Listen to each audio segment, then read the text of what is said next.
All right. So, we were requested. I forgot by who. I'm not sure if this was Alice or someone Rockin' else. Alice. Rockin' Alice. To react to a Why I Hate Power Scaling video by Firewood Media. So, uh, Yeah, never heard of this guy. never heard of this guy, but hating on power scaling is a pretty common thing by a lot of people. Now, what I'm curious on, because I haven't seen the video yet, what I am curious on is this guy someone who actually despises the idea of power scaling for narrative reasons? Or is he an anti power scaler trying to disguise himself that he doesn't power scale Every anti-power scaler, by default, as a power power scaler? scales. They just do it in a slightly different way, and they hate the way that it is done in the mainstream, even though it's done multiple different ways inside of the community. Yes, so I'm very curious if this is going to be a rational human being understanding that narratives may not like side with power scaling effectively, It's and that's his issue, or if it's just my favorite character was beat by someone who was wanked that doesn't make sense narratively, so now I'm upset that they power scale. it's like two fundamentalist like Christian people arguing about something when they're both like in different sects of the same religion, and they have wildly different beliefs about like one specific position but believe in like 90% of the same stuff. It's very funny to look at from the outside if you're So like an observer. let's find out what this young gentleman here is all about.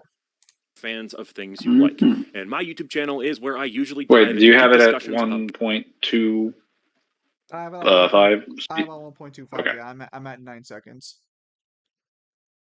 All right, I will continue the video. Godzilla films, mainly the filmmaking of said movies. I often ask my viewers for video suggestions, and for a while, I kept getting bombarded with requests to do power scaling videos. Those exhausting who would win debates about which kaiju is stronger than another.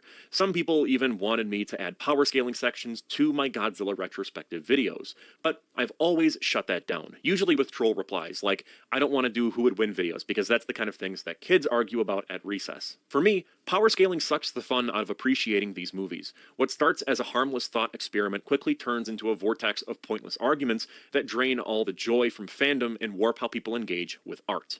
I've seen firsthand how easily it derails conversations. When I think about why I love Godzilla, it's not because I'm sitting there crunching numbers on how many megashits per terafarts his atomic breath could destroy. It's because these films are weird, messy, and full of raw creativity. Movies about smashing models together, reflecting cultural fears, and bringing bizarre creatures to life. Power scaling strips all of that away. It turns something expressive and mythic into a spreadsheet of stats and meaningless calculations. And that's why I hate it, because it reduces something soulful, like art, to something sterile, like endless debates and discussions that feel more at home with sports. End of video. You can click off now. Leave your hate comment. Bye. Okay, so I'm at 140 here, and I can I am definitely too. what? I am too. Okay, so definitely on 141, but so I can completely understand his position because there are definitely a lot of people who will ignore the media and like sort of ignore the finer aspects of the well, I not the finer aspects, I guess the more core aspects of a story in favor to power scale. But Yeah. I also kind of I have. Oh, go on. No, go ahead. Go ahead. I interrupted you. Oh, no, no, no. What I was gonna say is, I also kind of feel that like being a little derogatory for no reason. And I'll get more into that after Mangler says what he's going to say. Yeah, it's so there are two things that I would touch on is one, the understanding sort of like resonance that I have with this guy over his issue with the power scalers. I would say main thing I would resonate that I would take out of that is the disingenuous nature of things in the power scaling community. As Zim said, people will often take things usually out of context in just to get the highest number possible. A lot of problems occur when a person will argue something scales to a certain thing and is this strong, even when narratively, like the story doesn't support that at all, and you don't have any lore that supports that. People just argue that it happened because it happened in the plot, and it's like but there's nothing in the world that even supports it existing that way. And it's weird to make that position. On another hand, I have a serious issue with him saying that power scaling sterilizes art. Not really true, actually. I would say, if anything, power scaling offers more interpretations into art than what art would think possible.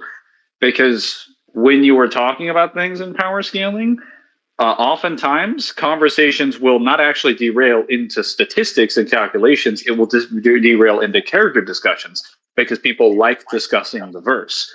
And there are specific conversations you can only have when you involve power scaling terms, because you start explaining things in both scientific and philosophical terms that you wouldn't be engaging with if you were just discussing literature in its base components and terms. It Like, really. Oh, go on. yeah. So for example, if I were talking about, a good example is Quantum Break, right? You can't really meaningfully understand Quantum Break as a video game if you don't actually have at least a general understanding of quantum physics. That's the whole point of Quantum Break. It is addressing the idea of like many worlds interpretation, Schrodinger's cat, and people's like fates and causality. But like you could sit there and say, well, here's all of my choices in the story. This is how I interpret them. Okay. But if I add the power scaling aspect to it, I would then bring in all of those theories and I would explain how they play into the story, into the characters and their choices. And even if I didn't specifically say scaling terms, I would still have to explain those things to support the narrative and their characters, which would give access to other interpretations in the art that you wouldn't otherwise use if you're just looking at it where you're like, no power scaling terminology no matter what. Well, You know? it really is a situation where you're choosing to engage with one aspect of the material versus another, because as he pointed out, the mythos gets lost when you start putting in meaningless calculate or quote unquote meaningless calculations and everything. And that's fair, but that doesn't mean they're not appreciating the art. It just means what they appreciate is what's actually in the piece rather than the influences behind the piece. Your take is not vastly superior or more, I guess, mature just because if instead of engaging with the direct material, you are choosing to talk about and focus on the material that influenced it. They're just different aspects of appreciating art. One just I looks would at what's point out going that a lot of on. Hold on.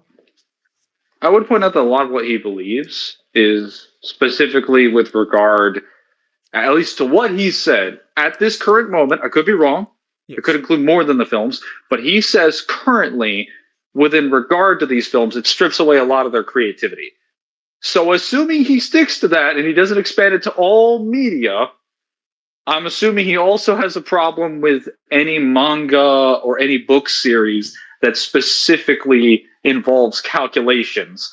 Like, for example, science fiction, when they just verbatim tell you how strong or how fast an object is moving or how much force it has. No, Mangler, because it's only a bad thing when fans do it.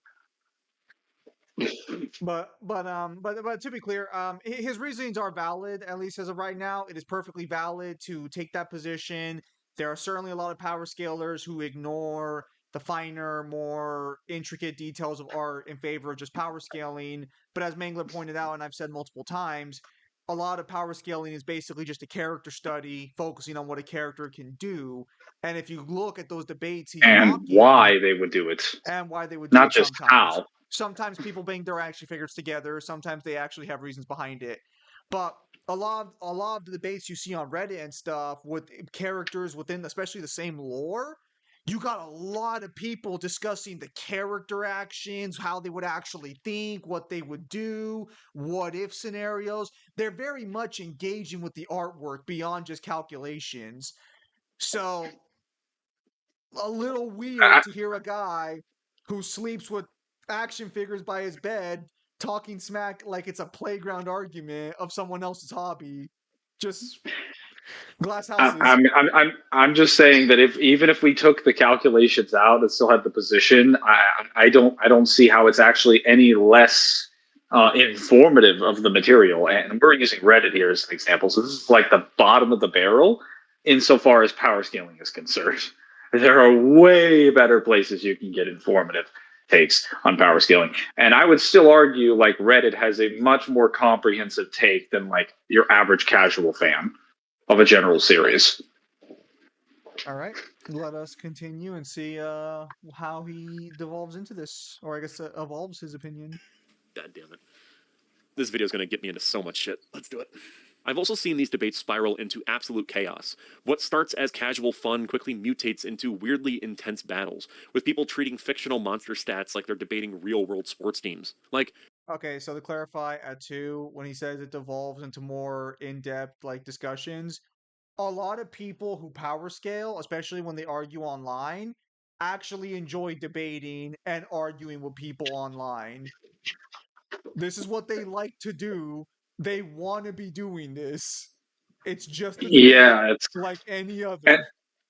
and to be clear, it largely depends on who's doing it because a lot of conversations I've had, a lot of debates I've had, has really just been me. So it depends on the person doing it and how much information they have. If one person goes out and researches their entire verse all the way to the grain down, and the other person just kind of like looks up information, it's just going to be a discussion where that one person is explaining to the other person the entire time how much information they got wrong. Even if their total conclusion at the end is technically incorrect. Like a lot of debates usually end up turning into explanation lectures for the other person. So I wouldn't even call it like you'd swear that something that a person necessarily hates, because the whole point of having these discussions is to get more information on a series that you like, is to learn. It's a learning process. Well, let's continue. r/power scaling was just the online version of ESPN's First Take with Stephen A. Smith. His very first move as the executive was to sign Lamar Odom, who was on crack. Because it's not really about who's stronger anymore. It's about proving who understands the lore better, who can analyze feats more accurately, and who can flex their knowledge the hardest. It is exhausting. And personally, I'd rather use my time and brain power discussing filmmaking techniques, themes, and the weirder artistic elements of the genre. Things that are tangible. But let's take a big step. Okay, hold on. At 240, you say that the artistic themes are more tangible. Themes are not tangible. By definition, tangible They are means some. abstract. Yeah, they're a little more abstract, especially because you can't really. Because themes are always a fun thing, because anyone can find a lot of themes in media that you might not agree with.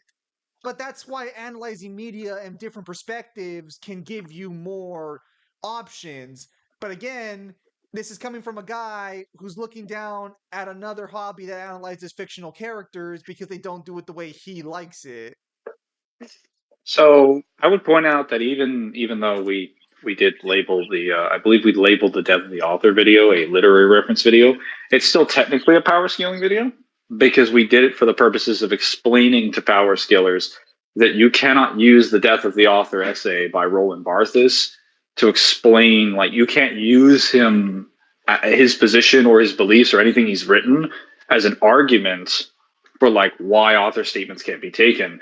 And the primary point of us doing that was to explain all the ways in which the essay tries to attack like literature and dissect reader interpretations.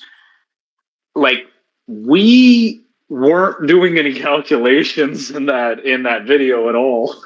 And yet we use it as an analogy to explain like why there are problems with people using this in power scaling all the time.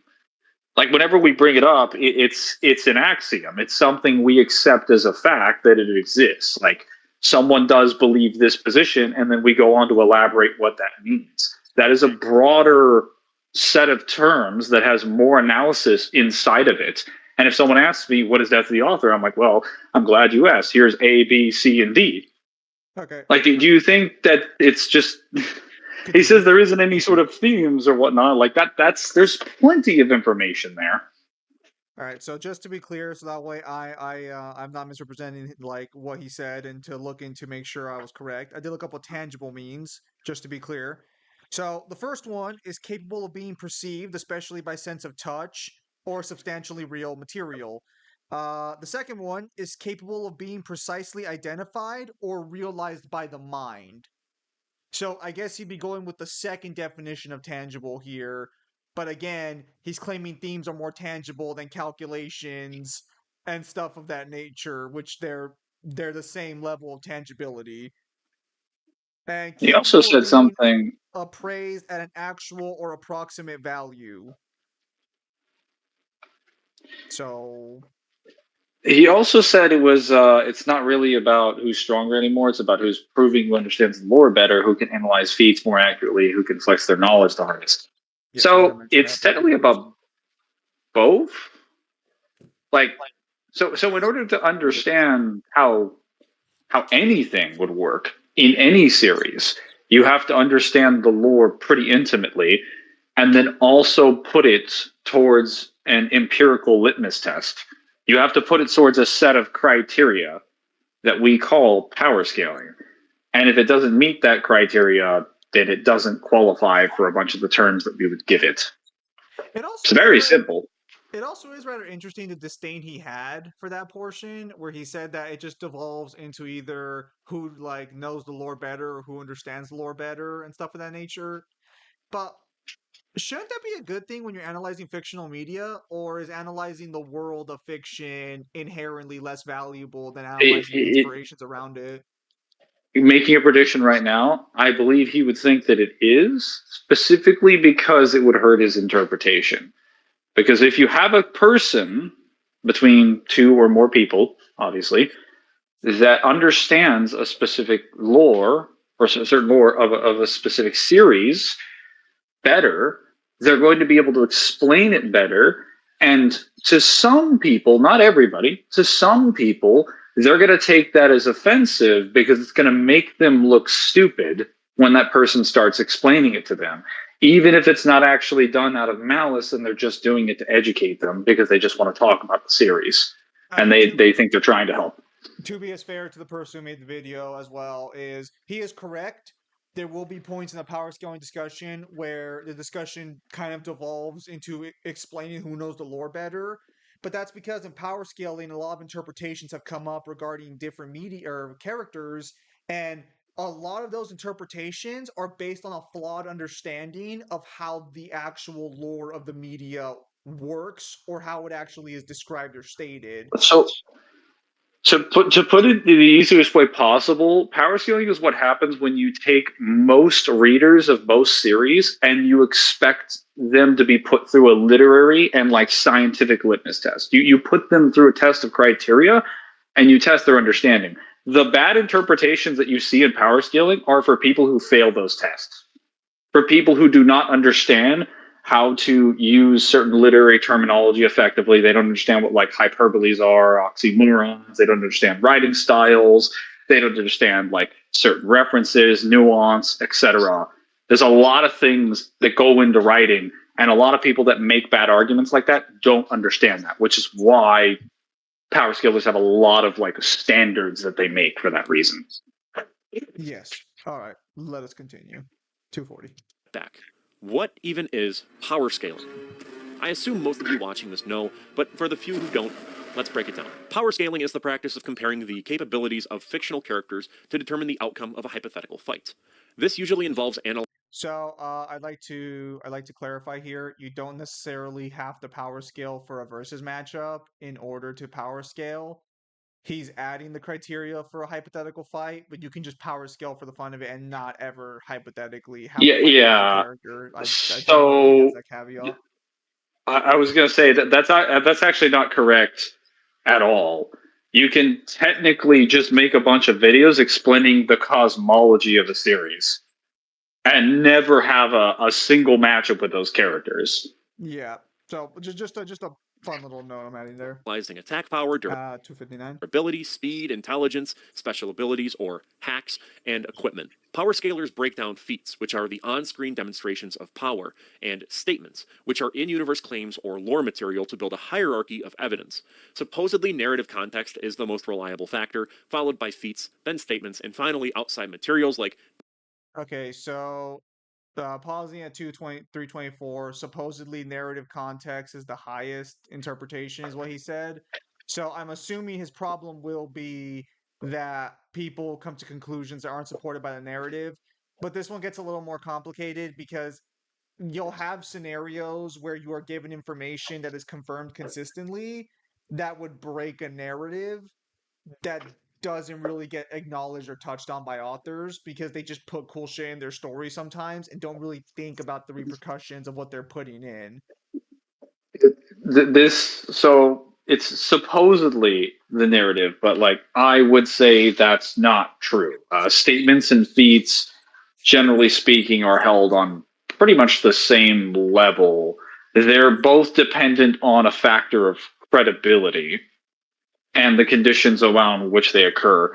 Narrative is treated as, I would say, treated as something entirely separate for the reasons that Zem said, because a lot of authors will sometimes put something into their story that makes no practical sense, or they'll put it in there that it makes sense at the time, and then they'll retcon it later with really stupid writing decisions, and it doesn't really fit into their story, or it retroactively has been changed to have a different meaning that's not compatible with the current lore. Just literally any example of a story that has light speed in it usually breaks when you consider how fast a character should be moving based on what authors state or what guidebooks Oh state and yeah. stuff of that nature. So that's why I feel like the supposedly narrative part is where his gripe is because I've never heard Power Scalers say narrative feats then statements. It's always been feats and statements. I don't think I've ever heard anyone say, well, actually, I think Surfbone says narrative, then feats, then statements. I think that's a Surfbone position, which isn't a bad. Yeah. It's not a bad position to have. It's just that I don't hear that on Reddit and stuff, so I'm wondering where that came from for him. I would generally say it's not a good position to have because narrative is not consistent among series. Oh, it's barely 6. But Oh, as far as outside material,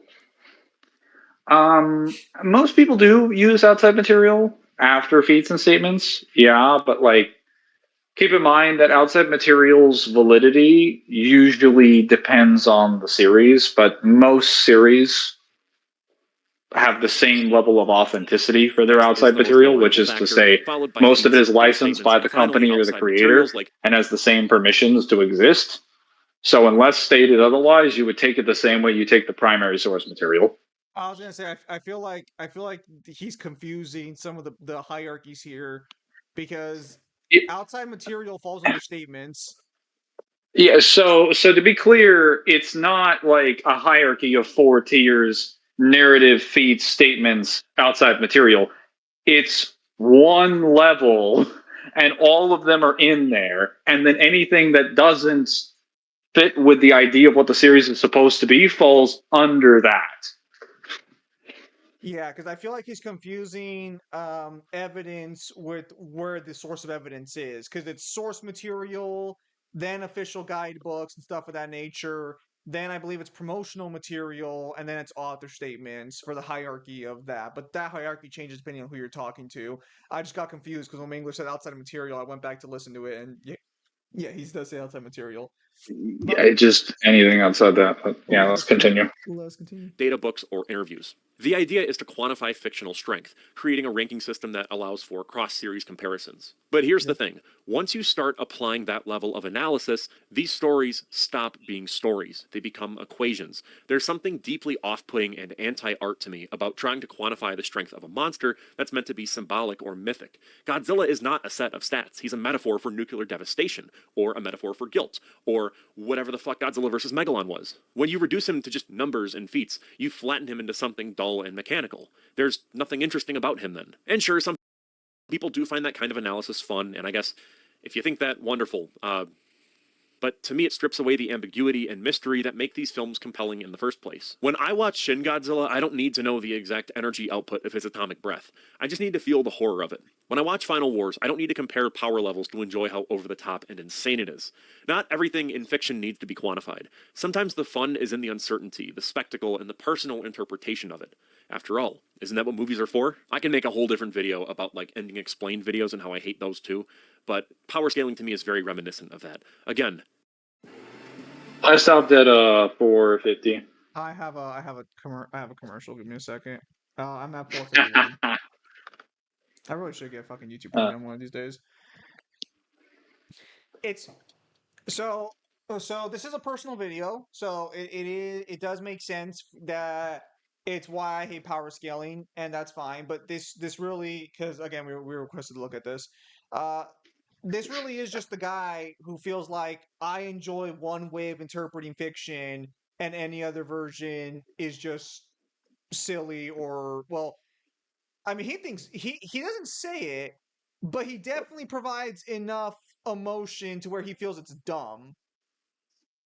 Oh yeah, no, And it's. I said I guess he. I believe he. condescending would be the right word. I believe he uses the terms. It's like fart watts and something, and it like he takes two specific calculations and then adds like two derogatory terms to them. So yeah, he's not really particularly interested in thinking of them on the same level of respect. I would also like to point out that I kind of find it a little funny that a guy who's trying to hold a highbrow position with Godzilla media is also talking shit about one of the sillier Godzilla movies. Because the thing Yeah, about Godzilla is while Godzilla does represent that, he's also a kaiju character that's fun for a lot of kids and stuff. You know, he's a mascot character. That's why you don't have every Godzilla movie being Shin Godzilla. also, it being anti-art, I don't know if I can entirely agree with that. Like that just seems really stupid considering how much fucking material I have to consume to have a valid interpretation. If anything, I have to consume more media than the average person does. How could It, it be considered anti-art it's if it's encouraging me to purchase the art? it's anti-art because in this guy's eyes, engaging with the fictional content is not where the art is derived from. The art is derived from exploring everything around the media. Because as he said, Ugh. not everything needs to be explained. Not everything needs to be looked at in detail. Okay, so then you're just telling me I should just turn my brain off for every Godzilla movie, but I should appreciate the symbolism that comes around knowing the outside knowledge, because that's where the art is. No, it's a very This is snobby getting position. into Roland Barthes territory again, where it's like I need to be an empty mind, free canvas, ready to be molded and remade in someone's image whenever I decide to read a book. And that just doesn't work. That's not how that works. If I like let's imagine we're not even talking about power scaling here. Let's imagine that like again, someone's watching a movie and has a lot of personal experiences that they take away from the film and they want to like go and watch it and explain certain details and information about it. Even if they're not using power scaling, they could absolutely be objective about it. They could talk about what the actual meanings and themes that were supposed to be in there by using like author statements and other statements related to the material. They don't have to be a power scaler, and they could still have the same tone as a power scaler.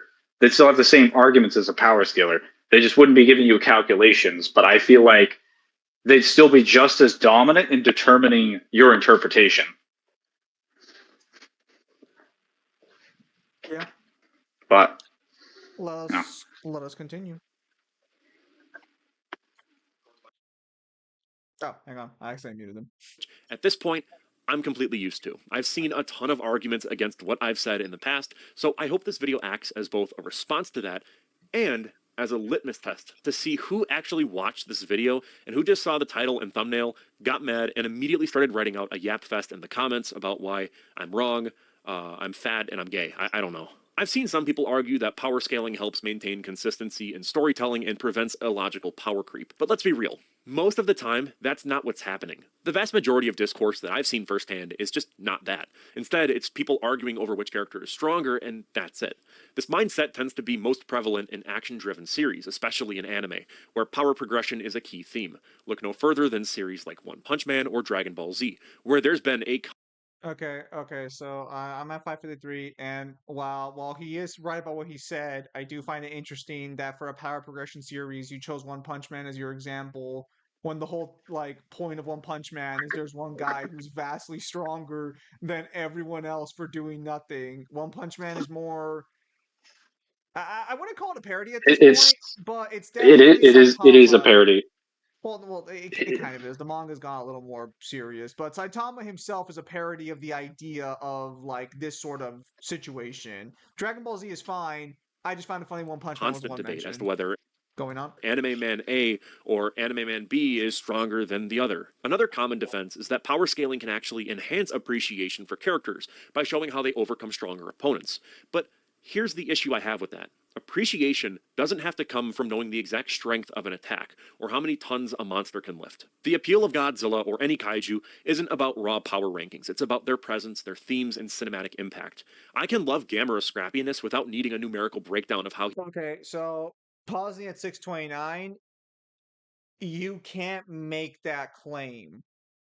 You can't say that the only thing these characters do it to derive enjoyment from is from what you determine is valid.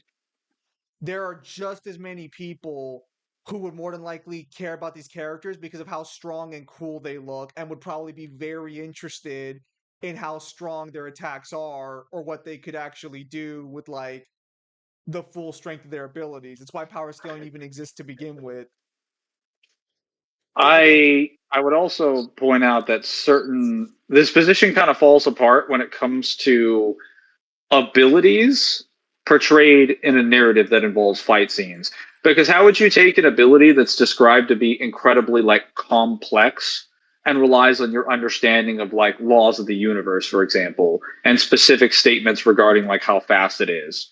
Because then a person might find that really fascinating because they'd be like, oh, well, hypothetically, this character would have, if they were trapped in this ability that reverts causality or something, and causes the person to teleport at the speed of light, how would you even get out of that? Like, that's crazy.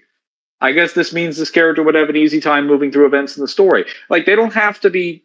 That's not even power scaling language. They just be repeating information that was stated on the panel. Like, that's. I don't know. again, it's a guy very much coming from a position of this is the way art should be interpreted, and anything less is invalid. Which is really funny because it's a film guy arguing for Godzilla when you know there are probably film snobs out there who would consider Godzilla, or at least most of Godzilla's material, in the same vein he's considering power scaling. Yeah, especially if we're talking about Godzilla's comics, because Godzilla's comics are almost expressly released for the purpose of giving him as many feats as possible. No, Actually, in the time that we're going over this video right now, Godzilla is currently running up on the Marvel Comics universe and is currently handing them their butts. no, Mangler, but any power scaling you can derive from that is completely unintentional. Godzilla causing the Hulk to feel fear and one shot and beating up Dormammu, completely unintentional. It's all about his presence, really. Yeah, And you know, it's about there's some broader, nuanced interpretation that we should be drawing from this. Maybe symbolic of the amount of power that the United States government has invested in the Avengers and how they're actually failing them by losing to Godzilla or some other nonsense. he defeated Legion. I continue. can appreciate Showa Godzilla's strength without having to compare his durability to Heisei Godzilla's. Power scaling doesn't necessarily add to these elements, it just redirects the conversation away from them. No. Okay. See, going to 640. I'm pausing again. Power scaling doesn't add to the elements; it goes away from them. No, it does that for you. And while that is true, so again, this is a personal video about the guy saying why he hates power scaling, not why power scaling is bad. So I'm trying to not be rude about it to an extent. I'm trying to match his energy with how snobby and rude he's being to my hobby versus what he's saying. But like some level of self, or what's the term? Not self exploration, but there's a term. Decency. Not decency. Some level of self understanding would go a long way when you make a video about why you don't like something, because the way you're presenting the opposing position is that there's no merit to it whatsoever. But that's not true. And again, we're talking to a guy, or not talking to, but talking about a guy who analyzes movies as the bar here. We're both analyzing fiction. You're not sitting on a higher rung of the ladder, no matter how badly you want to believe you are. And there are the more I just went all the way to. Well, I are just you went all the way to 710. Let me know when you're there. okay? extreme technical methods like pixel scaling, where people measure attack size based on visuals and real world physics calculations applied to fictional scenarios. These methods are laughably unreliable because fiction doesn't work like reality. Artistic liberties exist, filmmaking techniques exist. Trying to apply hard math to a movie where a guy in a rubber suit kicks over a building is just missing the point. And that Okay, so I'm at 711. Yeah, so criticizing pixel scaling is entirely valid because pixel scaling does rely on the assumption of how measurements are taken by panel in the photo, and that introduces a number of fallacies along with like problems with the depth of scope for how the shot is. Yep. But like that is not really a good argument to be making against what is it? Power scaling as a whole. The idea of calculations being applied to fictional scenarios. Sure. Yes, those methods are laughably unreliable, but saying they're laughably unreliable is completely wrong. Many series, I can give you a handful of examples off the head, like even Warhammer. People say Warhammer isn't based on reality. It absolutely is. Only when the warp gets involved does it not be. 40, what was it? Fucking Perfect Dark, Halo, Quantum Break, like a number of different series are very science heavy based. Like they have almost no supernatural elements.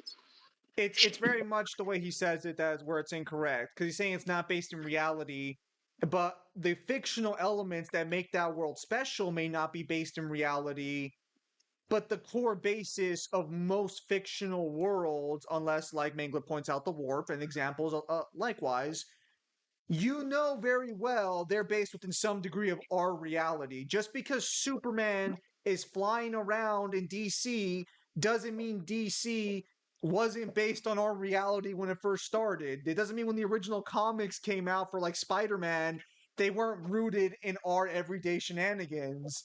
It's just that the supernatural or the crazier elements are not rooted within our reality, as you know, But obviously. that even that's not always true. A good example is I just went through a lot of the Percy Jackson series. I was under the impression that magic in the series defies the laws of physics. And to an extent it does, but it actually doesn't defy the laws of matter. They actually specifically state in both the Egyptian and the Greek pantheon that when it comes to magic, they can't create matter from nothing.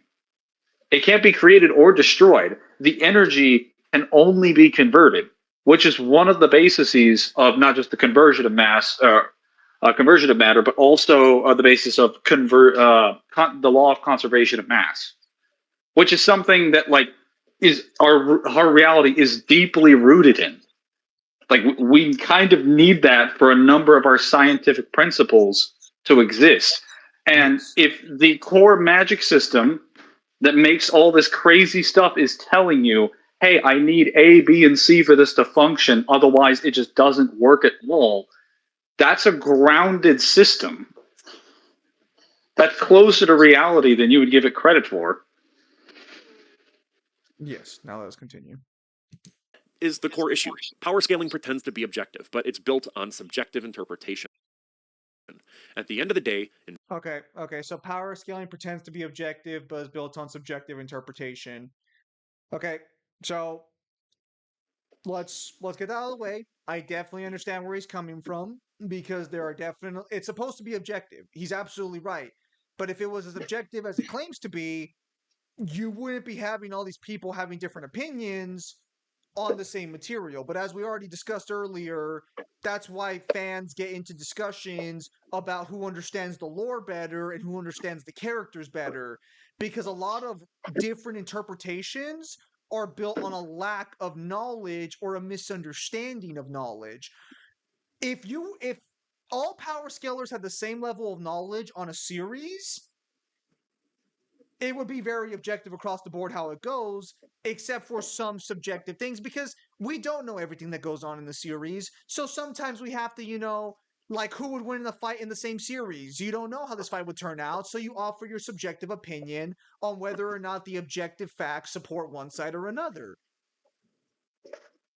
That's I would point out that the idea of it not being objective is pretty much impossible when a series can just flat out state something to be true, and you as the reader can't do anything to dispute that. that was my And example I was going to bring up afterwards. Continue. a power scale, like, okay, so a good example is that if I'm reading Vampire Hunter D and I'm curious about a lot of the technology that they have in the some of the countryside on the planet Earth, and they bring up this laser rifle that is directly stated to be 40,000 degrees Celsius. There is no interpretation I can make where that laser rifle or laser rifles like that would be any other heat index other than 40,000 unless it was stated otherwise. That's not even like a power scaling thing. That is just a literacy and like eyesight sort of discussion. Like you would just have to be lying about that sort of subject. There's no subjectivity there. Maybe how I could introduce that into a conversation and how I'd be using it, but the actual facts of what I'm talking about are not only true, they're non-disputable. It's also like when you get statements like, because a lot of power skills disagree on what statements mean, even though there's sometimes no reason to. You can just clearly tell they don't like it. So again, I understand where he's coming from. I can definitely see where he assumes that, or where he asserts that position would be more accurate. Yeah, it's understandable. I'm just saying that like that doesn't, for a lot of series, because most series do consistently provide a lot of the same statements, even outside of like power scaling, they just reference the same lore. You can't really have this position even if you decided not to power skill something, because sometimes a statement will be referenced multiple times and they'll state the same thing over and over and over and over and over again because they just want to ram it into your skull. And it's pretty much impossible to just say, well, this is just my opinion. It's like, well, it could be, but it's also just been stated 5 times. Yes. So it's probably true. Now let us continue. Fiction, the writer decides who wins. No matter how much math you throw at it, a creator can just say, yeah, but this character wins. As long as it suits the story, that's fine by me. So, all this analysis ultimately means nothing. The reliance on feats. Okay, so regarding the writer says they win, that is in for inverse stories, and that's it. He's basically referencing the Stan Lee quote where someone asked Stan Lee who would win between Scarlet Witch and Doctor Strange, and Stan Lee said it's whoever's writing the story. That's a reference between inverse shenanigans going on there. And crossovers as well have deals and litigations like that as well. Like Godzilla, I don't think can be killed in crossovers. It's part of the reason he's stomping Marvel as hard as he is, because they can't kill him, because legally, when you use Godzilla for a crossover, he can't die, I believe is the story. I believe it's he either can't die or he is not allowed to lose a fight, No, which no, no, pretty no, much no, means no. he is going to stomp everybody. I'm fairly confident he can't die, because Godzilla's lost in crossovers before. It it's just that you can't kill him. The Rock, for example, has a contract in his clauses, at least he used to, I don't know if he still does, that says he can't lose a fight and he can only get beat up a certain amount on screen. I think Vin Diesel had the same thing too. But like those will be examples where obviously power scaling can't do anything about that because there's a crossover and litigation surrounding it. And statements disguises the fact that none of this is set in stone, and that leads to endless, pointless debates that I'm personally sick of seeing. And now we get to talk about the T word, toxicity. Toxicity is a huge part of power scaling. Okay, so I got an ad for Google AI or Google Cloud as he talks about toxicity. Oh, nope, now I got a gym commercial. I'm gonna blame Mangler for this one for his rant before the video started. But What? I have But done nothing wrong. uh-huh. Regarding toxicity, yeah, it can be pretty toxic. But I will say I don't think it didn't always start like that. It didn't start like that. But even if it was, this is a guy who's been looking down on people the whole video, so I'm not quite sure how valid a position it Um, is. Hmm?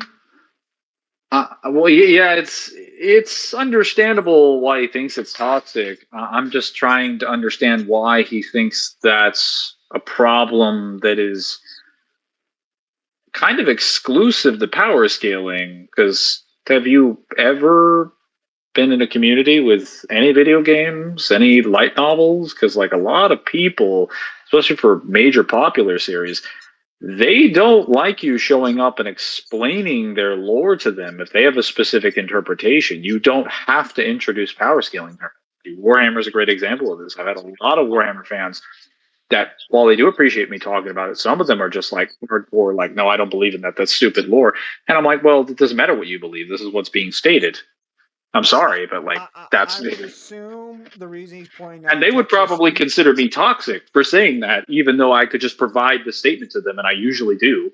I, I would assume the reason he's saying toxicity is because presumably when he talks about film techniques and stuff of that nature in his circles, there's not really an argument that gets super heated. Mm, I would I assume. guess. I would assume because I'm sure there are people who in the filmmaking sort of like hobby will get very upset about certain things because they are in every hobby. No hobby's Well, excluded from them.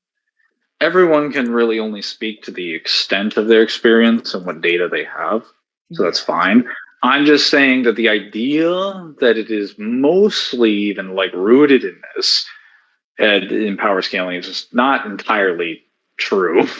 There is toxicity, yes, but like I've had plenty of discussions where I've wanted to just like shut off my phone just listening to very stupid arguments from someone in a Discord server trying to explain like thematics to me about a character that they have utterly butchered because they watched some dumb YouTube video feeding them their opinions.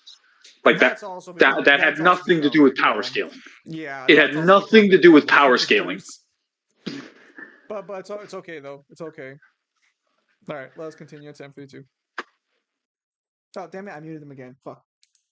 Defender is a huge part of power scaling. Like, you have to admit that. Even if you are a hardcore power scaler defender, that is just a part of it. And it comes from people just taking it way too seriously. Fanboyism runs rampant, with people developing irrational attachments to their favorite characters and refusing to accept anything that suggests that their favorite character isn't the strongest to ever exist. This leads to biased interpretations, outright misinformation, and endless character wanking, which is inflating a character's abilities beyond reason. And the internet only makes it worse. Anonymity and the lack of real consequences encourage aggressive, combative behavior. Gatekeeping becomes a problem, with certain fans trying to dictate who counts as a real fan, based on whether they adhere to specific power scaling interpretations. Okay. I have to pause at 8:30.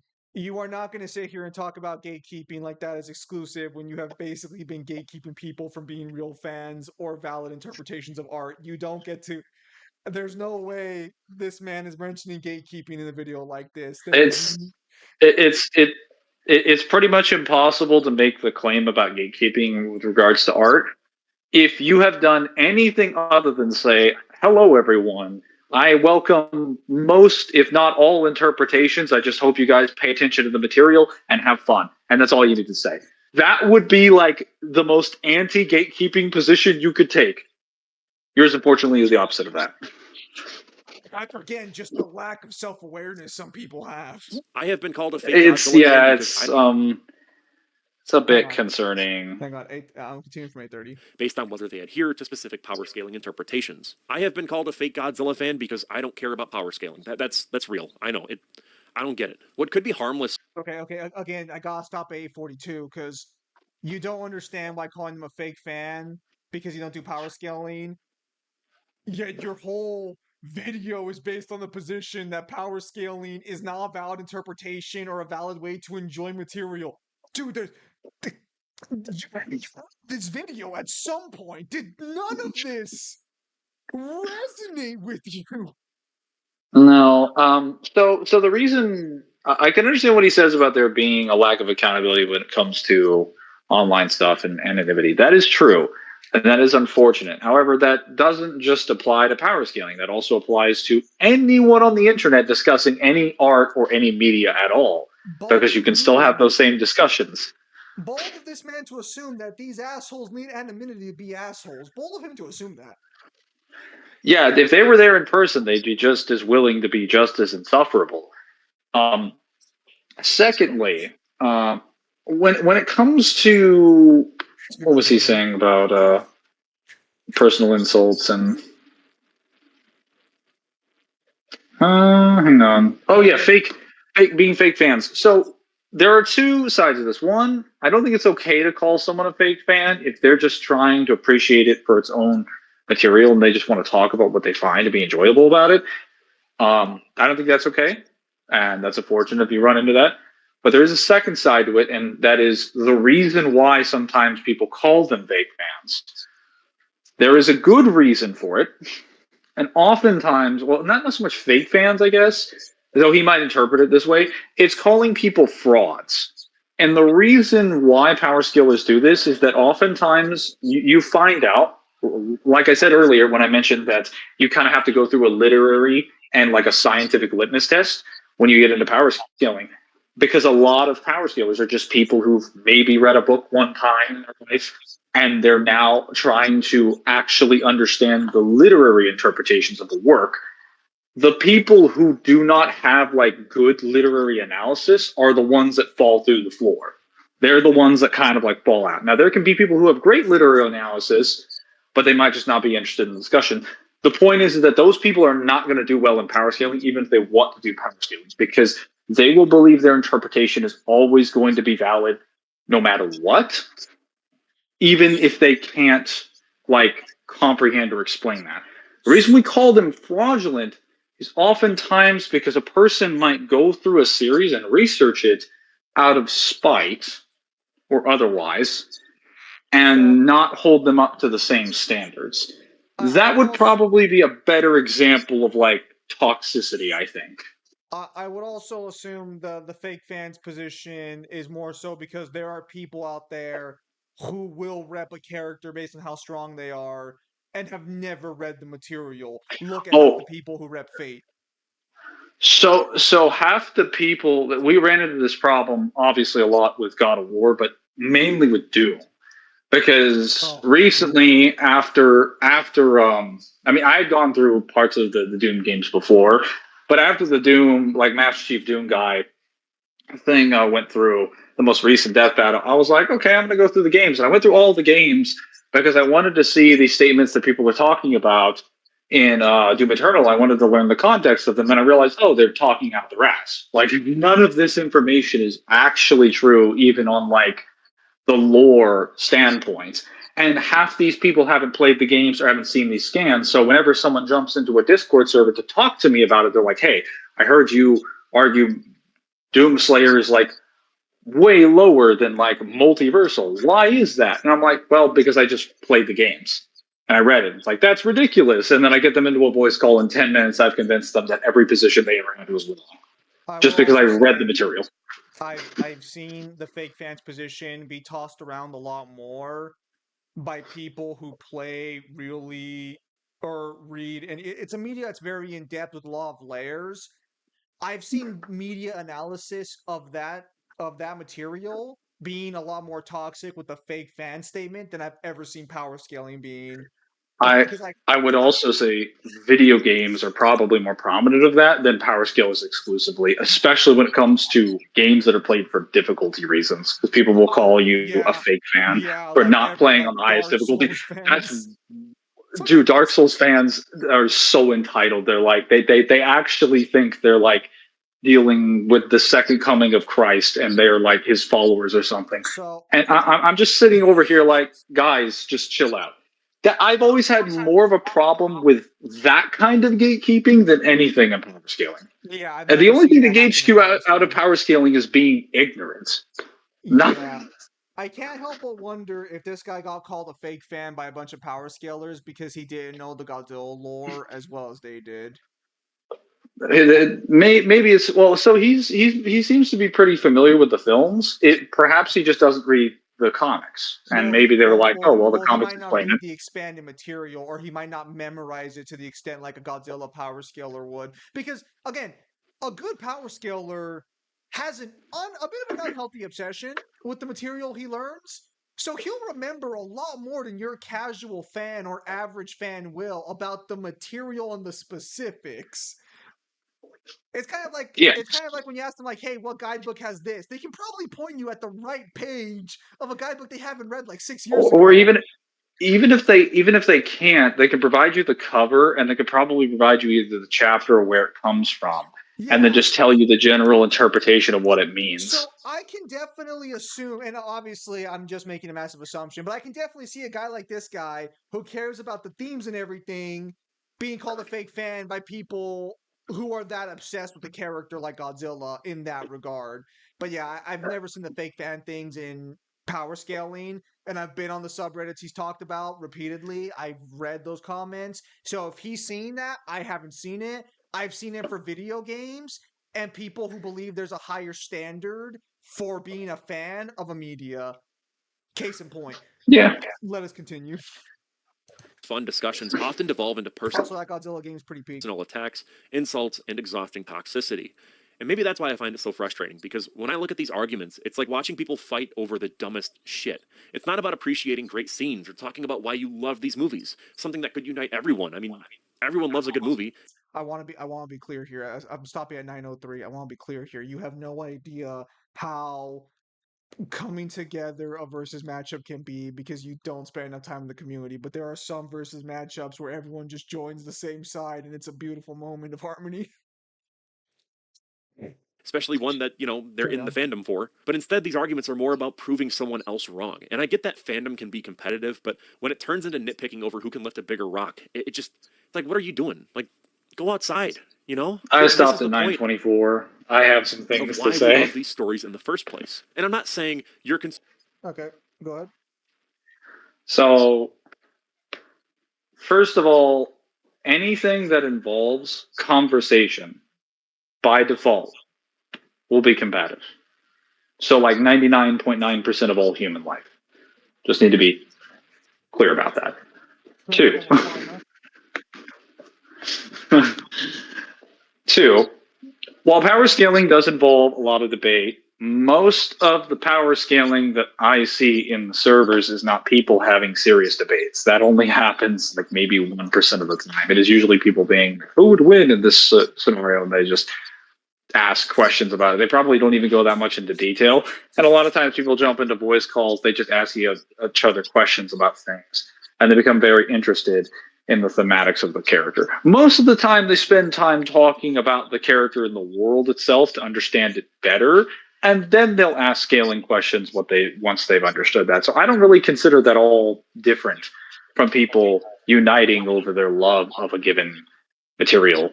Actually, I would argue it's easier to do it in power scaling because with more knowledge, you get to educate someone and they get to listen to you. Whereas with more knowledge in sort of like a book to reading based setting, why not? Like, yeah, that will happen with people who are receptive because it really just comes down to the type of person. A person who's receptive to knowledge, whether they're in a non power scaling scenario or otherwise, is going to be more willing to listen to you. But in a non-power scaling setting, you will have a greater proportion of fans that believe because they are reading art or watching it that their interpretation need not be molded unless it agrees with what they believe. So they will be very resistant to what you have to say. I don't really have that happen in power scaling. Like I either have people who are just in complete denial because they don't like a conclusion or people who usually just accept it. There is no in between. There is always an in between when it comes to art. There is a whole ocean of difference when it comes to people just constantly fence sitting. I don't really have that in power scaling. It really feels like he's gone to some of the worst areas or only looked at the worst examples and bases it off of that. But again, this feels like someone who got told off by Godzilla fans. Oh yeah, and to say it doesn't unite anybody, bro, you have never seen versus Battle Wiki. The amount of people that are united in their hatred for a specific verse. If they're not united in their love for it, they're united in their hatred for it. Hatred is a hell of a drug, hell of a chemical. All It right, will keep people going in one direction. Also, let's telling continue. people to go outside is kind of a hilarious argument when you're telling them to sit down and watch like a 3 hour movie. Like, bro, I've actually gone on walks and exercised while I'm talking to people on Discord. You Yes. can't tell me. You can't tell me that I'm not multitasking.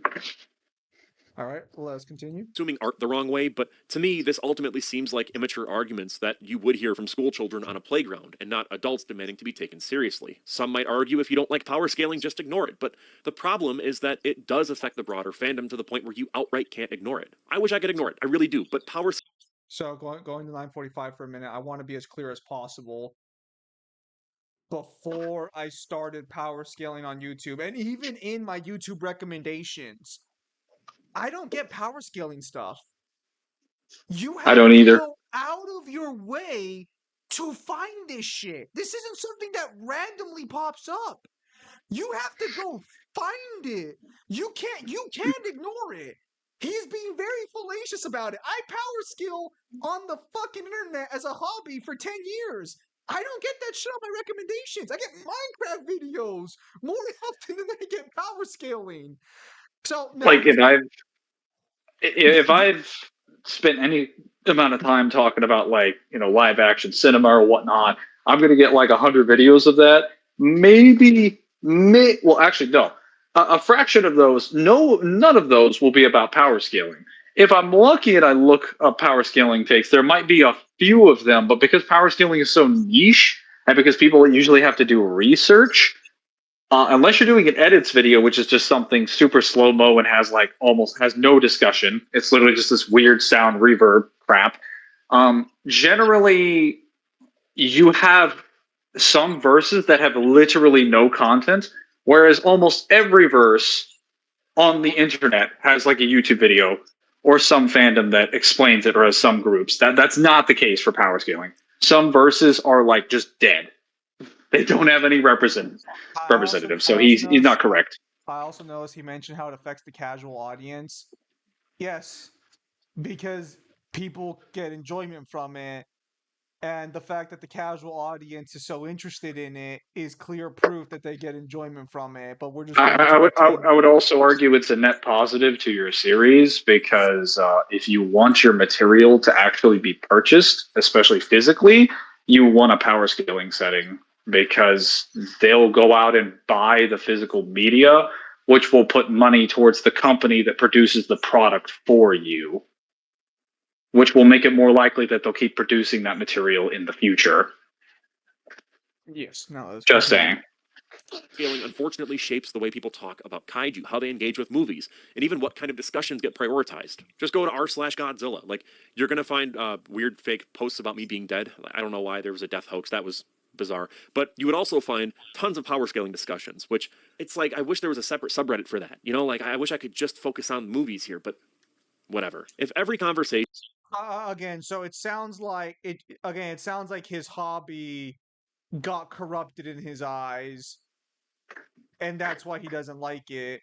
But the fact that so many people are getting involved in that would kind of disprove his position that it's not that there's not enjoyment in there. Again, it's very much a guy who just doesn't like the way the tides are changing, and he's upset about it, which would be fine if there was a little more self-awareness in this video. about Carrying on. Godzilla versus Kong just devolves into who is stronger. Instead of discussing the actual movie itself, it changes how the fandom interacts with the series It's because the movie was fucking a travesty, because there's no way King Ghidorah would have lost that fight. Just saying. as a whole. Ignoring power scaling doesn't stop it from influencing discourse. If Listen, I'm just saying, if he had those 3 heads, those guys would have been cooked. That's all I'm saying. anything, it You only really makes see for the toxicity. fair and impartial bias here. Yes, the King Ghidorah poster on my wall means nothing. All right, let's continue. Worse, since no one is calling it out. The internet is hang on, discourse. If anything, it's how the Hang on, fandom let it take interacts Wayne. with the series as a whole. Ignoring power scaling doesn't stop it from influencing discourse. If anything, it only makes the toxicity worse since no one is calling it out. The internet is Again, the toxicity.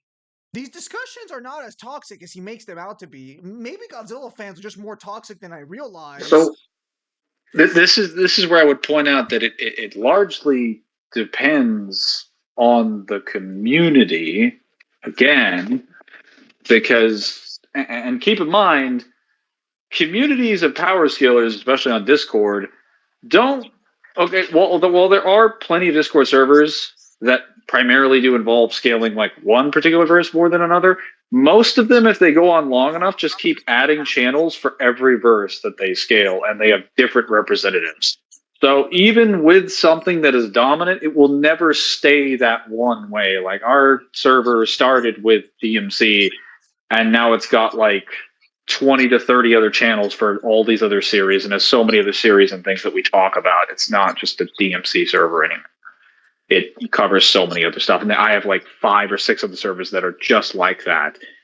So even if a person was toxic about one particular verse, that would not be the case from verse to verse to verse, because biases do exist. And unfortunately, some people are not always consistent. Some people are fair when it comes to one and not so fair when it comes to the other. And that also depends largely on how much they know or how much they care. I would also like to point out that toxicity works both ways. That you can have a community who's just irrationally toxic towards their power scalers for no good reason because they've seen other community power scalers be toxic.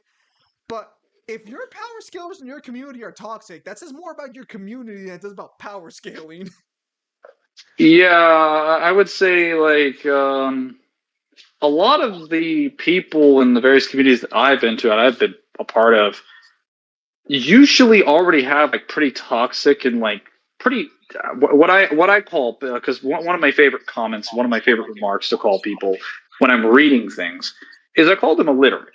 And I call them this not because I believe they obviously can't read, but I call them this because they're usually being either A, disingenuous on purpose, or B, they are actively going out of their way not to read the material, and they are claiming to me that they have like a proper understanding of it and shoving it in my face. And I'm just sitting there after, burning hours and hours and hours of my time trying to understand this, trying to listen to this person who thinks they have like a valid position to talk about. And I have to sit there like and respect their opinion. So at some point, I get a little bit more direct and I just call them out on it. That is what that term is for. However, that's still warranted. I wouldn't even call that toxic. There are people who will scream sometimes. I don't typically do that, though. Look, what Zim says is accurate. There are plenty of examples where you're going through a community and you have plenty of chill people that just want to talk and like have their opinions, and it's fine. And then some people don't even need to be power scalers, and they will just be crazy. Like, they'll just be absurd. Like Dragon Ball, even as a series, even the more casual fans that don't try to do power scaling, pretty much impossible because the series is power scaling, yes, by default, will be so like Giga Goku writers and just write him all day long and just assume he can do anything. And I'm like, guys, that's not even what the material says. And we're not even having like a power scaling discussion at that point. We're just talking about like reading stuff on the panel because they've forgotten what the story says. Yes. I understand where he's coming from, though. It can sometimes get pretty bad. No. But that is community dependent, though. And there's so many different communities. Yes, I understand that, but like there are different levels of toxicity and different ways to express toxicity. Just because two people aren't yelling at each other does not mean they are more toxic or less toxic than people who verbally yell at each other. I want to know what his position is on passive aggressive people, because we have a ton of passive aggressive people that we interact with all the time. They will never yell at us, but they will spend as much time like running in, trying to provide their opinion, and just refusing to concede to a discussion that they are ultimately proven wrong about. Respectfully, too. We've respectfully explained to them why they're wrong, and they will refuse to concede under any circumstances. Like, I would argue that's incredibly toxic and disrespectful to do that.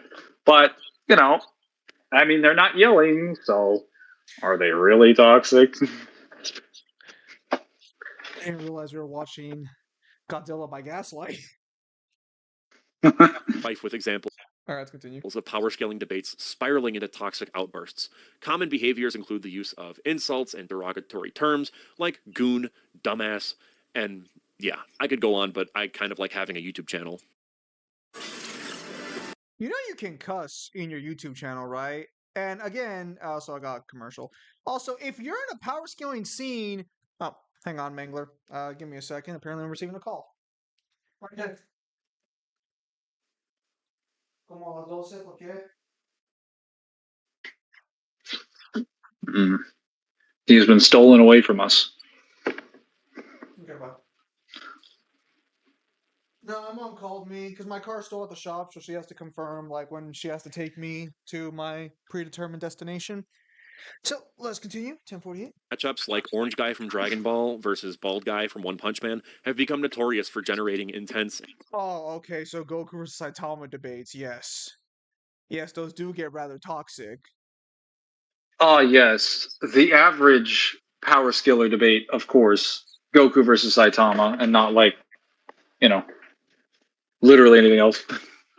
Hang on, maybe we'll have other examples. And often toxic arguments. Extreme reactions, including instances of death threats, have been reported in particularly heated debates.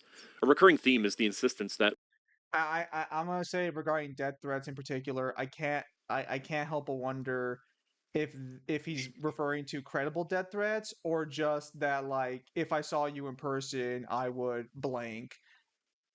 Because Yeah, I don't know if you doxing does happen, but it's not very common like usually. I don't know if you've ever had an argument with anyone, not you specifically, I guess more of like a generalized statement. You had an argument with someone, or you were at a bar and you got into an argument with a drunk guy or something.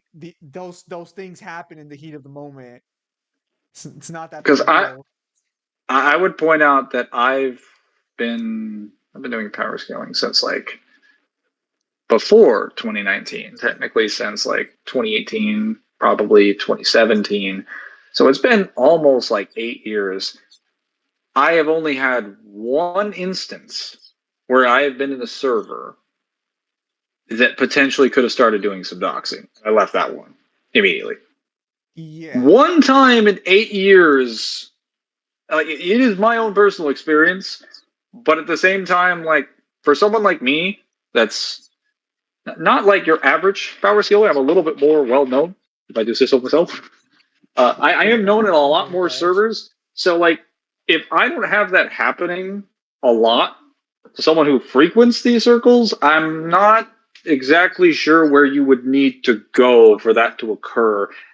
And at that point, if we are talking about going to a specific destination, we would just be admitting that that is a specific section of the community. Because again, a lot of these communities are divided either by verses or servers, which pretty much turns them into divisions and subdivisions of each other. So one server will not have the same positions as another. One will not engage with logic the same way another one will. All right. Yeah. But yeah, no. Again, I don't want to say anything about this guy's life experiences, but it really feels like a guy who has not spent a lot of time in a lot of environments. Is the way I'm going to say it. Where did you stop? I'm at 11:06. Where are you at? I'm also at 11:06. Well, What a coincidence. What a coincidence. All right, let's continue. Sorry. I received a message. And now let's continue. One's personal opinion on a character's power level is an objective fact, with any disagreement met with hostility. This can lead. Okay. So I'm pausing 11:13.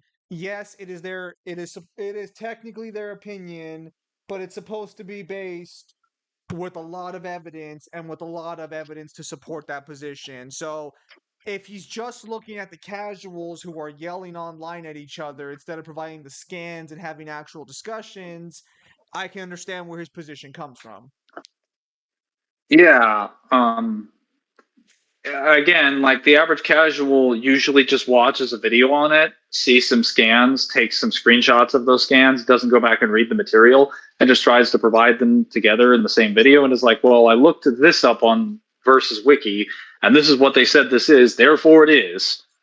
And to his eyes, that would seem incredibly crazy because you're pulling all the stuff from outside the media. But like your average power scaler that's actually like doing their job will just go and read the material and we'll just get a screenshot from the direct material and then we'll tell you where the source comes from. All right. So Let us continue. To the creation of non-canonical arguments and the deliberate dismissal of evidence from the source material to support a desired outcome. The assertion that a particular Okay. Oh, hold on. Let's see what I say. and the deliberate dismissal of evidence from the source material to support a desired outcome. Deliberate dismissal of source material. Yeah, they do that. Yeah, there's no a lot of people do that. There's no defending that one. The assertion that a particular character can defeat all others, or soloing entire verses, is another common and often baseless claim that fuels toxic discussions and So I don't know if I would say it's baseless. That's not exactly accurate. Sometimes it can be, but if a person like let's say we put out an example of a character that strictly has feats of destroying planets on screen and then runs into a mostly the super soldier that's going through walls. I think if the verse doesn't get any higher than that, then saying that this character with universal feats, who you're providing consistent examples of doing this, would beat them in solo their verse when they haven't shown anything, that's not really like baseless. listen, There is a if basis someone to it. if someone tells you Goku solos Demon Slayer, you are not going to call that baseless. That's Yeah, if I tell you the Forerunners from Halo are gonna run over, I don't know, like a Call of Duty protagonist, you would not assume that is a claim without evidence. If you know anything about the Forerunners at all.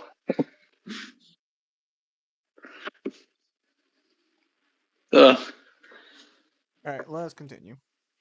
nothing more. Within these debates, thought-terminating arguments and logical fallacies that shut down meaningful discussion are frequently employed. Specific fandoms have developed reputations for their power scaling toxicity. The Dragon Ball fandom, one that I'm not a part of, I don't really know much about the show beyond it's over 9,000, has a very long history and explicit, though often inconsistent, power levels, and these have been long-standing sources of such issues.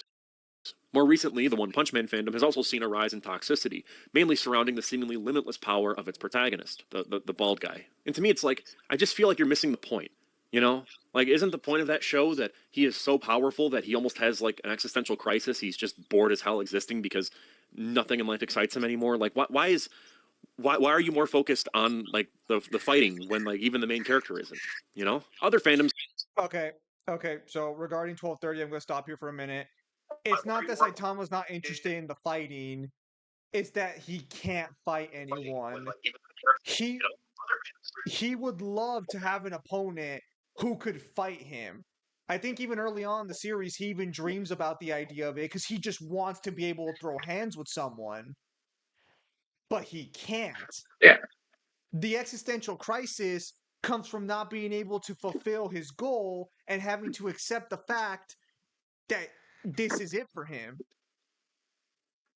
Which is actually something that occurs Yeah. quite frequently in that show, actually. Go figure. Let's continue.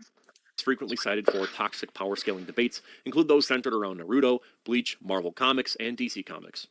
Okay, Naruto, Bleach, Marvel, and DC being toxic, along with Dragon Ball and One Punch Man in the same sentence. Let me look that one. Let me think about that for a second.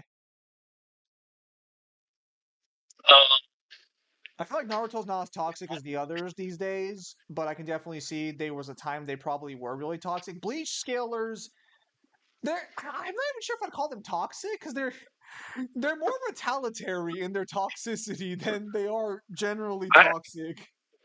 I say when it comes to DC and Marvel ones, I don't know if toxic is the word I use. Maybe passive aggressive, like really just passive aggressive. Because a lot of them, well, okay, some of them are actively aggressive. Depends on whether it's usually Marvel, to be fair. DC scalers are pretty active, passive aggressive, but that's for some reason they seem to have this like armchair fucking position. That might be because of Parrot though.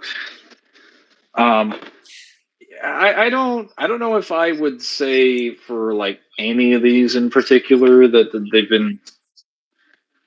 Well, Dragon Ball's always I toxic, get. right? I'm sorry. What? Dragon Ball's always toxic. Come on now. Don't. Well, no, Dragon Ball. I was talking about like Naruto, the rest of them, because like what? I guess Naruto at this point, sure, but like Naruto. Okay, so like Naruto back like in 2016, 2017, probably. Nowadays, I mean, the problem is that most discussions in Naruto are entirely about part two and part one because nobody's having discussions about Boruto. There are some of them, but like mostly people just think it peaks and like the war arc. So yeah, when it comes to Bleach, uh Bleach is just kind of weird because the anime came back and there's a slew of like people around the internet, like tons of like anti-Bleach people that came around. They're like, I was a fan before, but now I've come back for the anime, even though I thought it was mid. And there's the Bleach fans' reaction to that opinions and behaviors that I think you can construe as toxic, but that would also be ignoring the context of why they feel that way. DC and Marvel fans, it depends on who you're talking to. When you get into active power skills, I think it becomes a little bit more, like I said, passive aggressive. Let's continue. All right, let's continue then. The existence of dedicated online communities on platforms like Reddit, and the Powerscaling subreddit highlight the prevalence of this very activity. While some participants do engage with genuine attempts at analysis and debate, these spaces are ultimately echo chambers. All you're going to get are biased opinions and hotbeds of toxic behavior. Okay, can I just ask, what Reddit are you using? Because my Reddit doesn't look like that. I don't think my Reddits look like that in years. Is there just an Maybe he's a Warhammer fan because it sounds a little bit more like Warhammer. I'm just saying it's weird. Featuring bizarre and often non. So wait. How hard did you get? Did you get 13? I'm at 12:59. Where are you at? Okay, good. Keep. All right. Nonsensical arguments. Even the Godzilla fandom is not immune to this. Given that the franchise is literally about giant monsters fighting, it makes sense that fans would argue about which kaiju is the strongest. But the problem is when these debates become more about proving superiority over your favorite monster than actually enjoying the movies. One of the biggest points of contention. And I got an ad for Ray-Bans, apparently. And I got an unskippable ad. I really got by YouTube Premium after I'm done paying my bills this month. I feel like everyone already is like waiting for me to talk about it, is the Godzilla vs. Kong discourse, where some fans absolutely refuse to acknowledge that Kong played a role in saving Godzilla from Mechagodzilla at the end of Godzilla vs. Kong. Okay, there it is. I was wondering What is it? was. No. I'm gonna let Fern finish his example, but then we'll go. A shot every time I say Godzilla, you'll be dead by the end of this video, I promise. There's also endless bickering over which version of Godzilla is the most powerful. Okay, he stops there. Yeah, there it is. He's just upset that people don't look at it exactly the way he does. Now, don't get me wrong, he's right. Godzilla was getting fucking murked, and if King Kong had stepped in with the fucking backup, Mecha Godzilla or King Ghidorah was gonna beat the shit out of Godzilla, 100%. Yeah, he was gonna throttle him. He was smashing him into next week. Anyone who says otherwise is just coping. They are coping. I can definitely understand if like a little more. I mean, this guy's still being a massive fucking douche about it. But I can understand why when you have people ignore their fucking eyeballs. Yeah, and I understand that does happen in power scaling, but that also happens in other fandoms that don't do power scaling. People will openly ignore stuff, especially when it comes to people's character. They'll ignore direct statements on screen or interpret them in the dumbest possible fucking way. Or they'll be like, interesting that you brought that up. It's like, it's interesting. It was like the only piece of dialogue they said. It shouldn't be interesting. It should be necessary for your interpretation.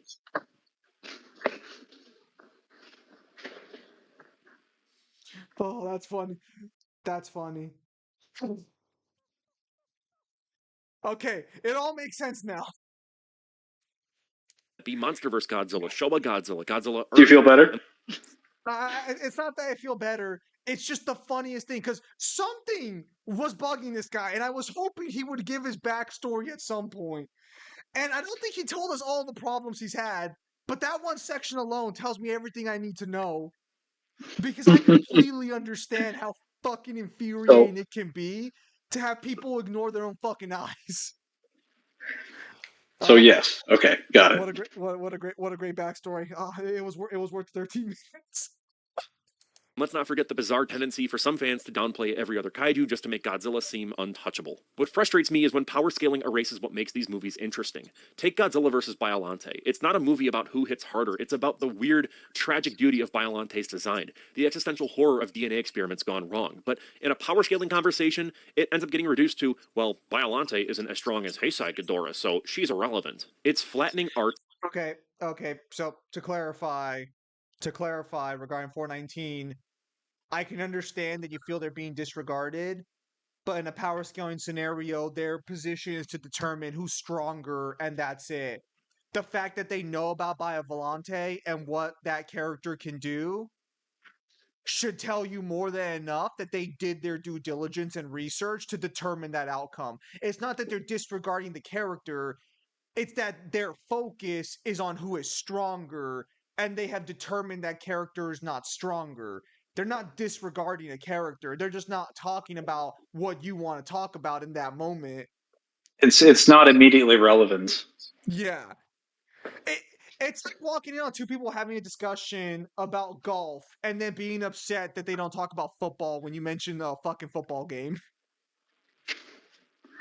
Well, this also goes both ways. Like, if I'm talking about a film and I just don't discuss filmmaking techniques and I just discuss character development, not even overall plot, and the other person wants to talk about plot, they could totally get upset with my takes on the movie. Even if I thought, like, the character depictions were, like, beautiful, they might be like, well, I was, like, a good example is the Batman, where like I like all aspects of the movie, but the one thing that I was interested in, Matt Reeves' Batman, was the lighting specifically, like really dark movie. And I tell people if you want to see an example of like a dark depicted film, you go watch that movie.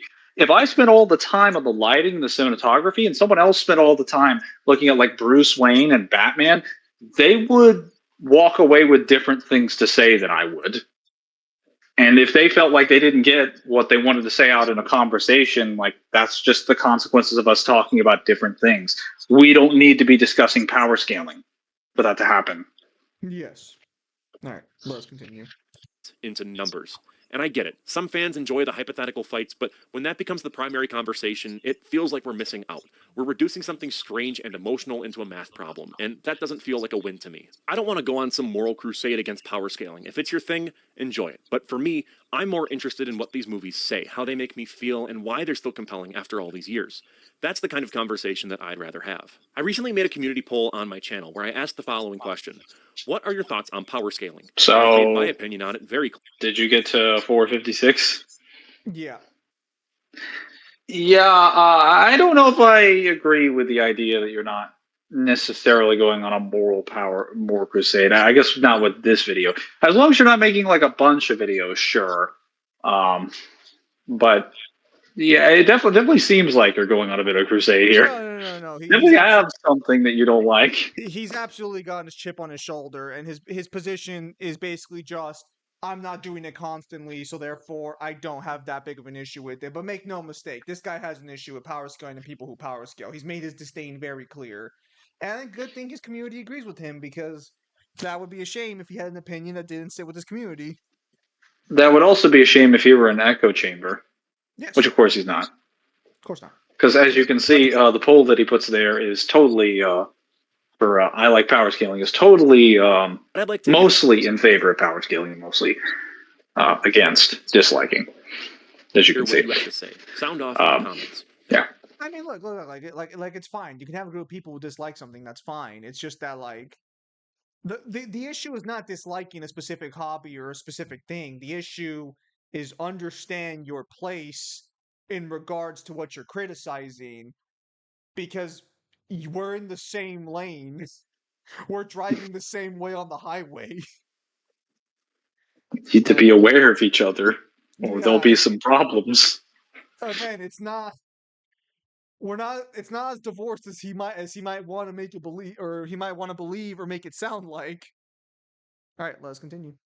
The response was an overwhelming 68% stating they disliked power scaling, while only 32% liked power scaling. Here are some of the top comments from that post, and very friendly reminder that if you'd like to be featured in one of these videos, subscribe to the channel and be on the lookout for community posts just like these. One commenter, Indominus Gojira, stated, I enjoy who would win discussions, but I think too many people ruin the fun and take it too seriously. Meanwhile, on the more positive side, YouTube user DPB Edits stated, I enjoy it, prefer just using feats and statements, but otherwise it's alright. It just gets mad annoying when people who can't scale for shit come into the discussion and say, oh, he's boundless. While Goji Gav 2002 commented, I love power scaling, but some people in the Godzilla community ignore statements and glaze other monsters just so that their side can win.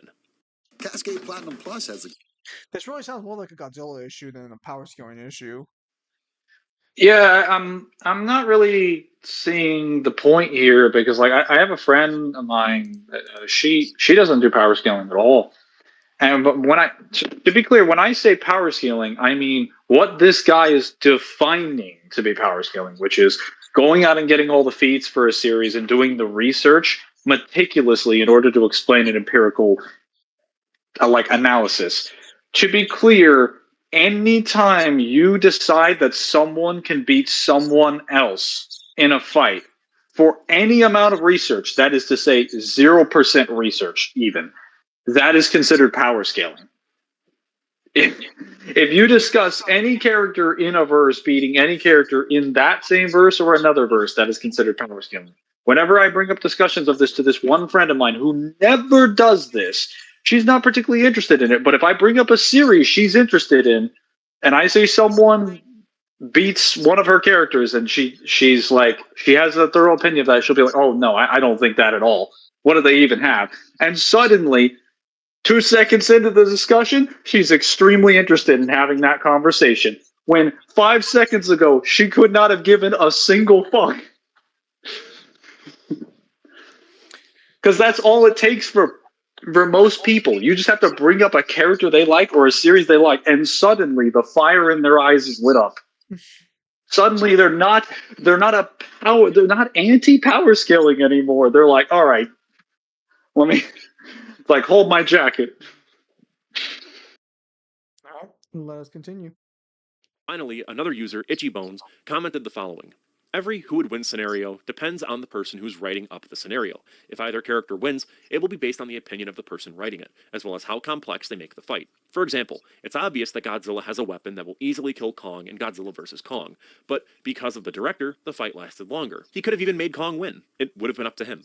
Taking all of this into consideration when talking about power scaling, if both characters have the ability to kill each other in different scenarios, it's up to the individual to decide who would win, no matter how crazy it may seem to others. Personally, I think Itchy Bones makes a pretty good argument here, and that brings me to my next point, and it starts with a quote from the legendary comic book writer, Stan Lee. When asked about hypothetical battles between his creation...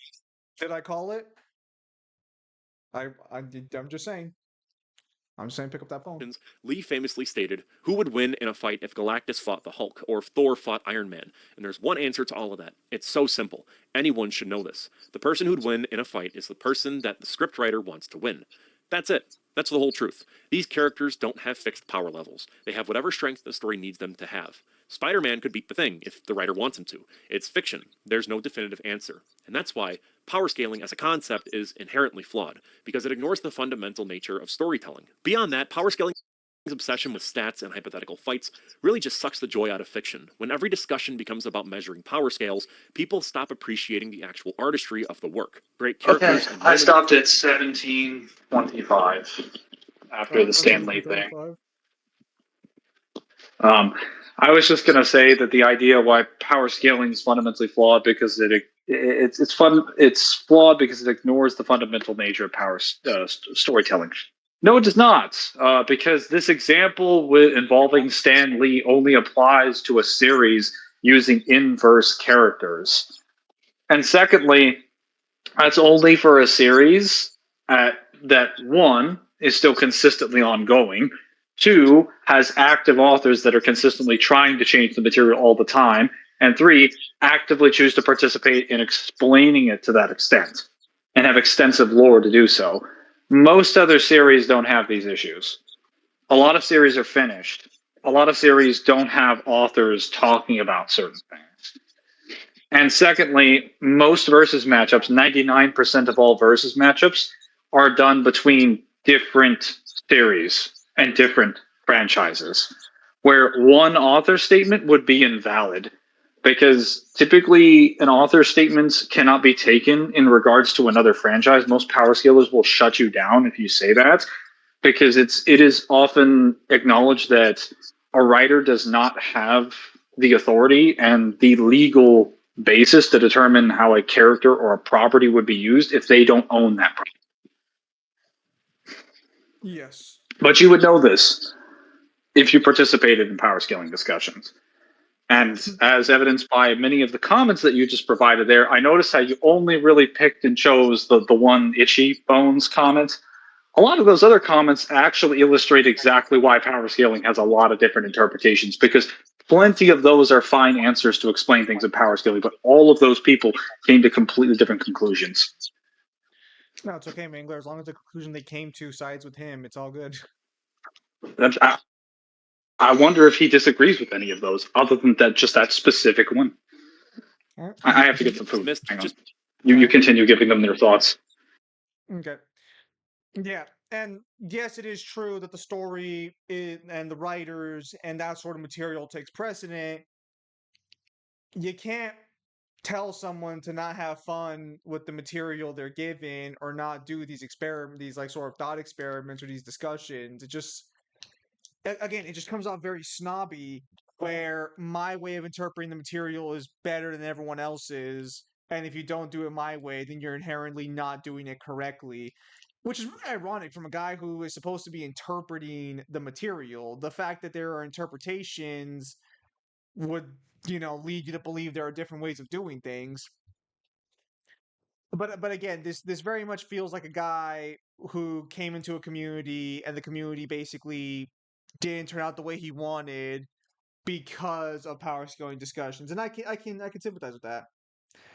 Because unfortunately that does happen.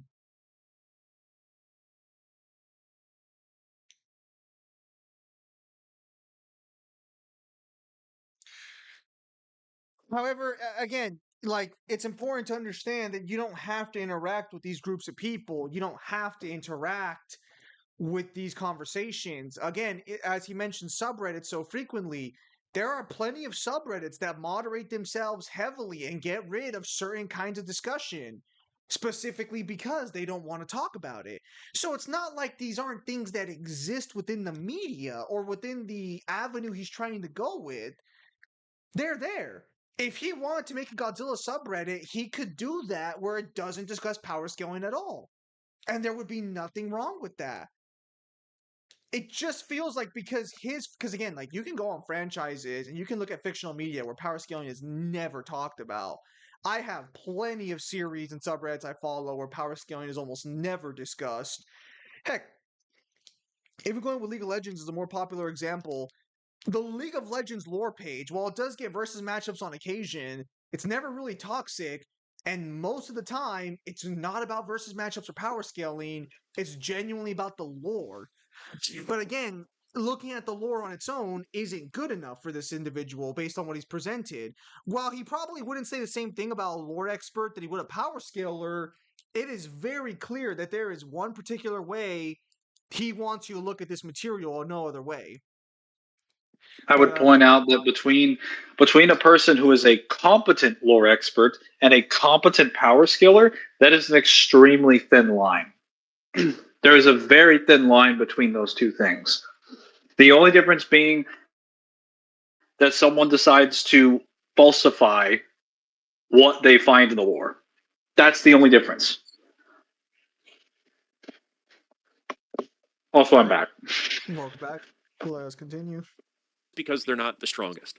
People decide a movie sucks because Godzilla lost a fight that he should have won, and feats get ripped out of context, leading to absurd conclusions. It turns storytelling into a rigid numbers game, when in reality, storytelling thrives on unpredictability and creative choices.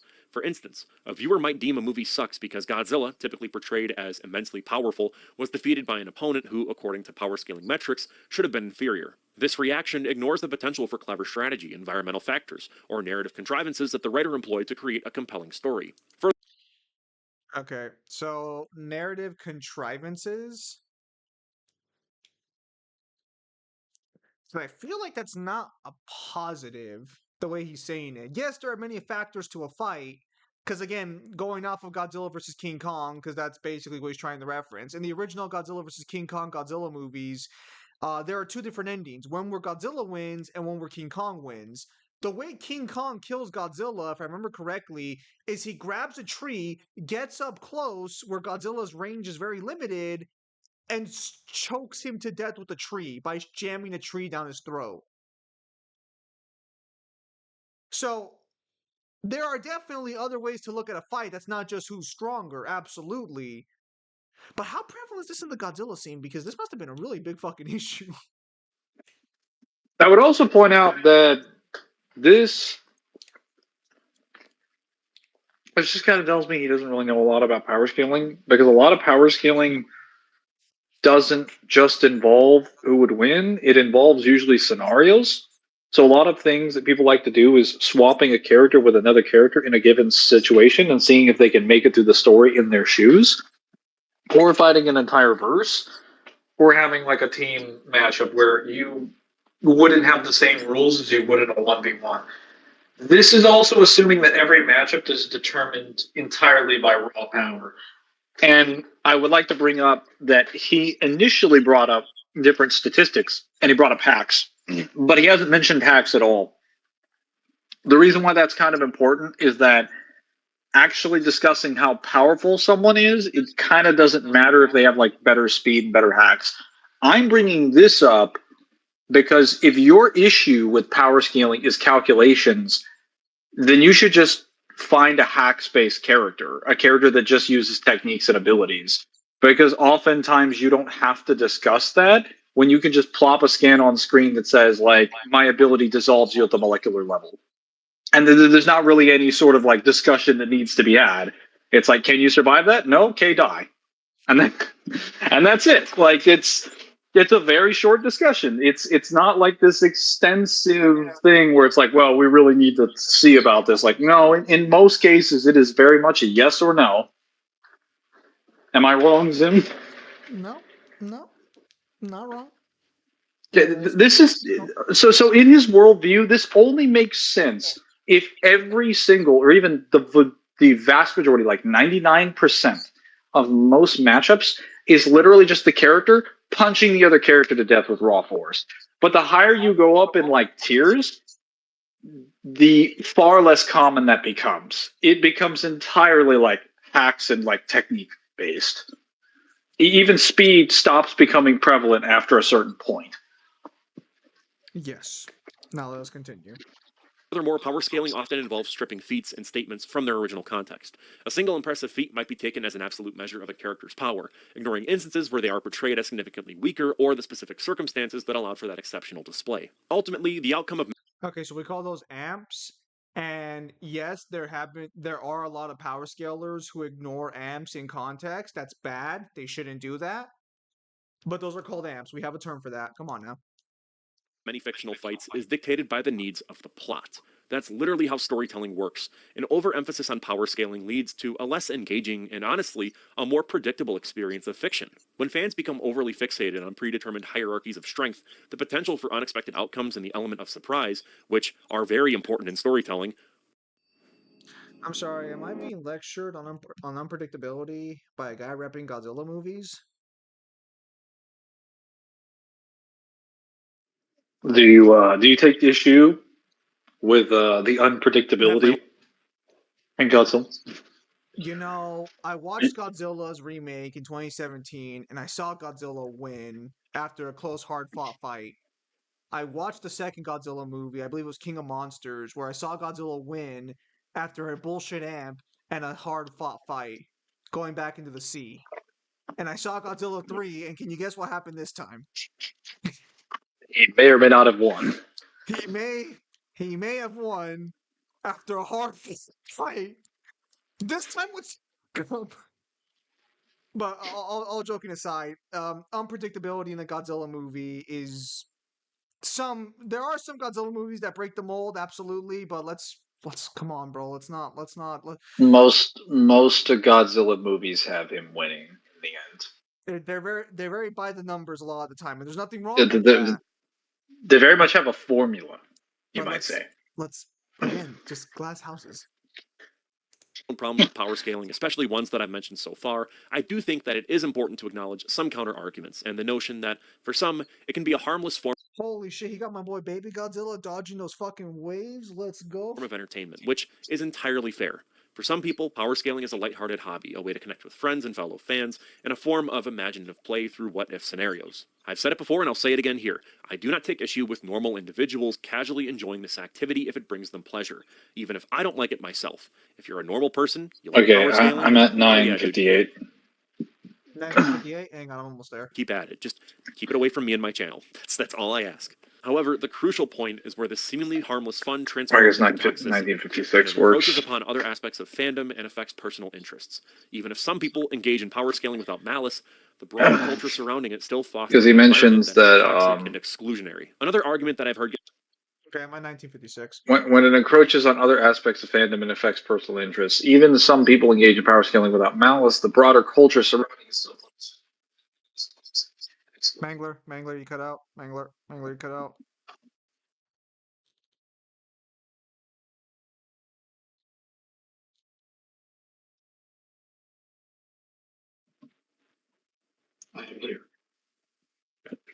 I'll say, well, Mangler's fixing himself over there. Really? Yeah. Hello. Yeah, I'm here. I can hear you. All right, go ahead. So he basically said that while some people engage in power scaling without malice, um, the broader culture surrounding it still fosters an environment that is toxic and exclusionary. Yeah, kind of like a lot of literacy groups, kind of like a lot of book series.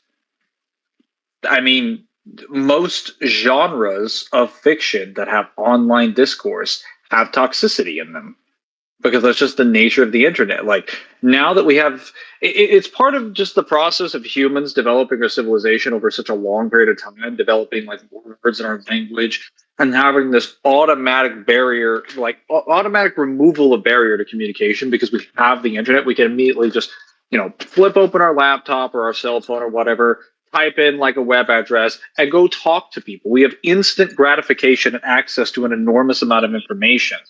That just means the capacity for toxicity is everywhere. Like that's not just rooted in a culture around power scaling. And also, depending on like the server you're in, like I said, you wouldn't that's toxic. You could maybe just assume, oh, that's an echo chamber. It's like, well, you would also have to apply that argument in reverse, though. Any place that's also toxic by itself would also just be an echo chamber because it only tolerates that behavior due to what's allowed in that environment. What did you want to add? No, I was just gonna say, I forgot what he said specifically, but it is a fair request to ask people not to talk about power scaling in your channel and stuff of that nature. But again, No, that's if completely fair. if it's bleeding into the community at large, take a step back and maybe realize maybe you are in the minority of that situation, and the hobby and the love of an admiration of a character, maybe you're just a little flawed in what you think can be allowed to enjoy that character. Just a lot of lack of self-awareness in this video. All right, well, let's continue. I'm at 1956. Thrown around in favor of power scaling is that it's a tool for identifying inconsistencies in a story's power levels and character abilities. And I disagree. I think that while acknowledging that consistency can be a desirable element in storytelling, an excessive focus on a rigid power scale leads to unproductive nitpicking and a failure to appreciate the artistic license and fluidity inherent in creative works. As Stan Lee's quote emphasizes, writers prioritize the narrative, and apparent inconsistencies can often be attributed to the needs of the story rather than errors in some objective power scaling. Don't get me wrong, though. If a Porg beat Luke Skywalker in a fight, then yeah, that's stupid. But when you break down fictional abilities to the point of staring at pixels on a screen and then getting mad at something that no normal person cares about, then we have a problem. Ultimately, analyzing a story. Okay, so I got at 2046. I know she keeps throwing around the term normal person. What are we defining as normal here? Also, yeah, why is it also considered? Why would it be considered stupid for Luke Skywalker to lose to a fucking Pog? Can you explain that to me I was gonna say without power I'll scaling? say without power scaling, please. You know, why do we without assume the Pog without doesn't have the Force? explaining the exact amount of mass or force that Luke Skywalker can apply, or the size of it, you just have to talk about it completely in the abstract. Not even like completely abstract. Explain to me why it makes no sense for him to lose to a small bird. Also, I like how he brings up the bird and not the fact that Rey is able to duel Luke, because very clearly he supports the idea of that, but he can't support the idea of the Pog, which, to be fair, had the same validity in that situation. All right, I was gonna say there are like 100 other examples you could have provided. Yeah, what's considered normal? What's that about? Like, I know you have this beef with power scaling, but like, you understand that this is like it's like how can I say this the I way just need it's to like understand what it means. it's like he's going along with whatever is considered culturally acceptable now, because now it's considered more culturally acceptable for people to play video games and watch like a lot of movies, but power scaling isn't. But like 10-20 years ago it wouldn't have been to watch this many movies and play video games. So like, what is that the condition upon which things are considered normal? They're like, eh. I would like to point out that this guy's setup, maybe not even 10 years ago, he would have been considered a fucking weirdo at his He age would have been having that considered setup. very strange. Now that would be considered normal. I wouldn't have judged, and I don't judge him now. I'm just saying he probably needs to not, throw stones within a glass house. Again, it's a guy who has entered a position of relative social privilege, because now it is acceptable for the thing he's doing to be normal and socially acceptable, looking down on someone who, again, he was not that, or he would have been in the same position not that long ago. But whatever. Again, glass houses and all that Maybe jazz. Through the lens of maybe it's envy. Again, I'm telling you, that King Kong saving Godzilla portion, that there's a backstory here. There's a deeper emotion There's a rested flashback on under the the level of surface. God Valley in there somewhere. I'm telling you. thematic All right, let's continue on with 2047. consistency and character arcs has the potential of giving the viewer a much more enriching and insightful experience than obsessing over the precise quantification of power levels. To me, that just seems like a downright weird way to consume media, and it comes off as being very, very anti-art. At the end of the day, I care about what these movies mean, not how high a character ranks on an imaginary tier list. And based on the overwhelming response from my community, I know that I'm not alone in that. Yeah, you're absolutely right. You're not alone on that. But the fact that you, here, let me see what I say. At the end of the day, the Well, monsters in these hang movies on. don't care I who was gonna say he said that it was what was it? That analyzing the character arcs and was it ultimately analyzing a story through the lens of thematical consistency and character arcs has the potential of giving the viewer a much more enriching, insightful experience than obsessing over the precise quantification of power levels. To me, that seems like a downright weird way to consume media. It comes off as being very, very, very anti-art. So again, we've already explained why it's not anti-art. This is kind of a dumb point.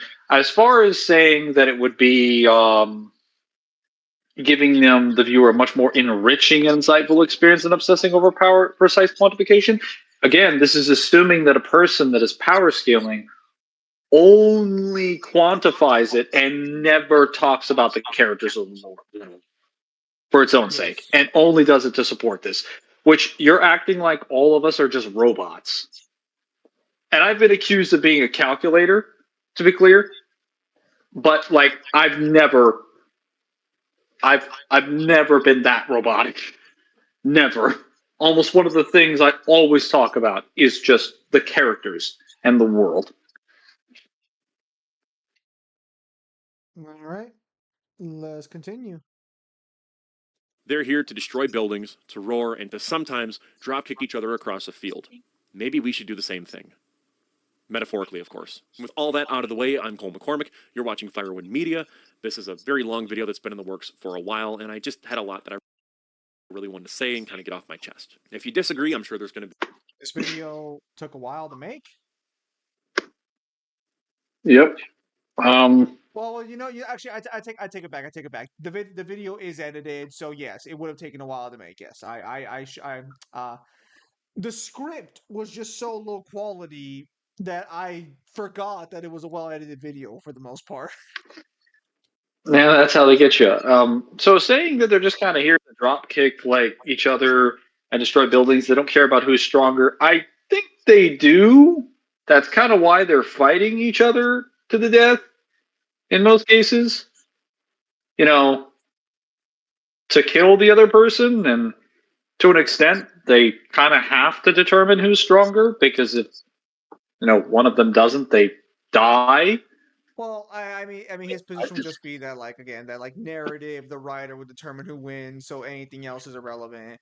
But again, if Sure. we're boiling down the story that hard, aren't we doing a disservice to movies like Godzilla or superhero movies? Because we know more often than not the good guys aren't going to die. We know they're going to win. Like, very rarely is it the opposite case. So aren't we doing a disservice by boiling down Godzilla movies to that narrative conclusion and that's it? That the good guys are always going to win and the bad guys lose? It also doesn't. This kind of falls apart whenever you have to do with science fiction, whenever you have to deal with battle focused stories where the focus is the fights itself, and like very intricate power systems and like light novels, mangas, book series. This entire premise kind of falls apart.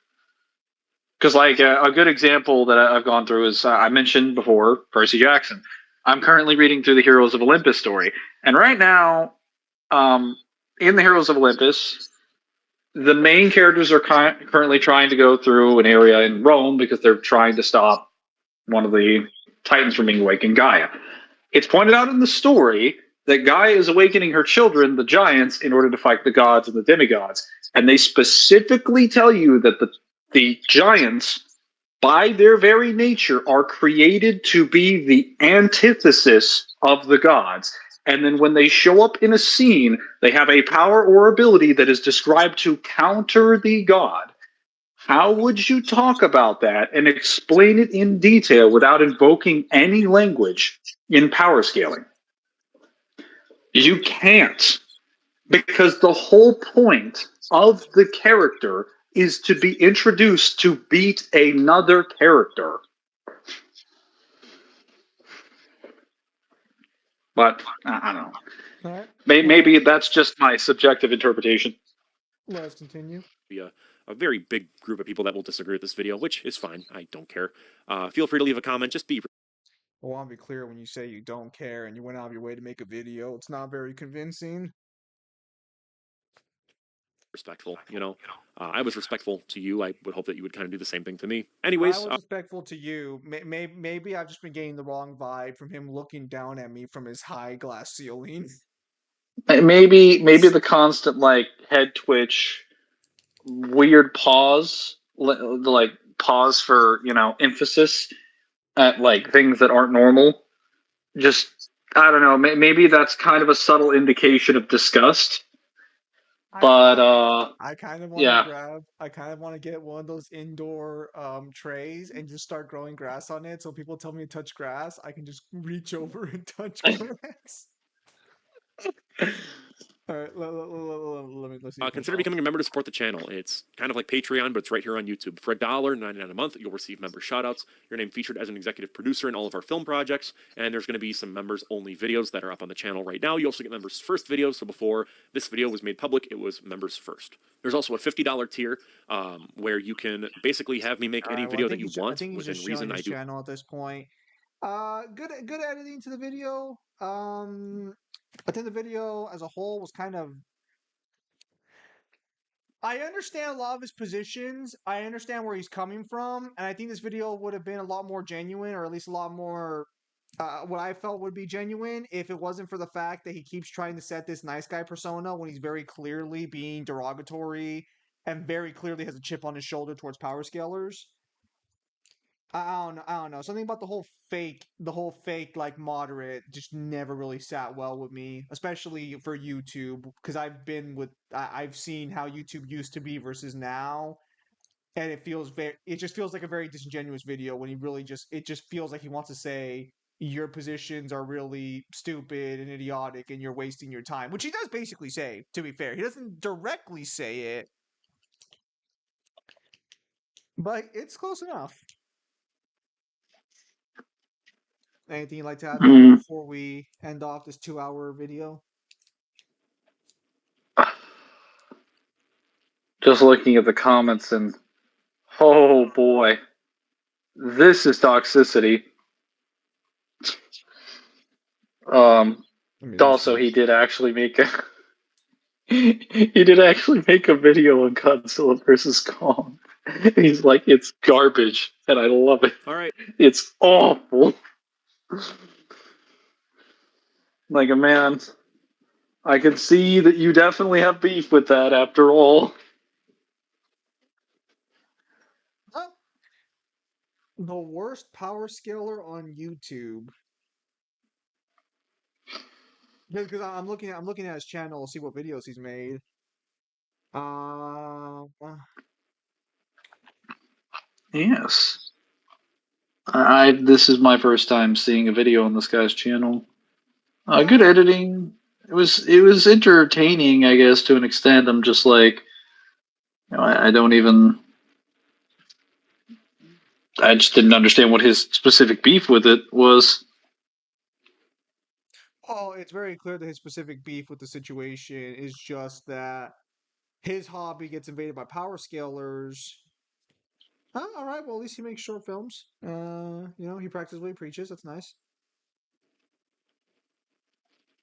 It really just feels that he had an issue because his favorite community is being infested with power scalers, and he himself does not like power scalers.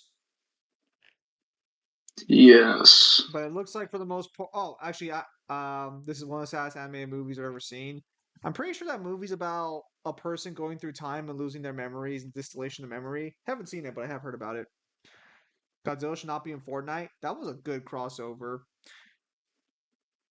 Let's argue I'm a fake Godzilla fan. Okay, so someone called him a fake Godzilla fan. Okay. Yeah, it doesn't seem like he does. Well, to be fair, he has been pretty consistent with not making that many power scaling, anti power scaling videos. Yeah, I'll give him that credit. yes, he is very Better much than a most guy people. who's just talking about it. So yes, his claims about not caring that much. I mean, personally, if I don't care about something, I don't even make a video on it personally. But fair enough. Yeah, it takes me a lot of effort to make a video on something, a well edited video. I have to care about it significantly to go out on my. If I did that for everything, there'd be like 40 other videos on Zim's channel right now.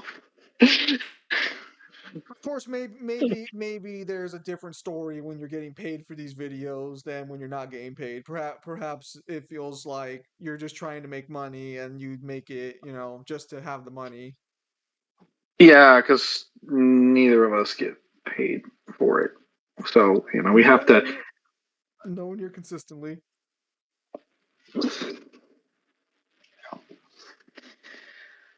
But All yeah, right, I think that's everything.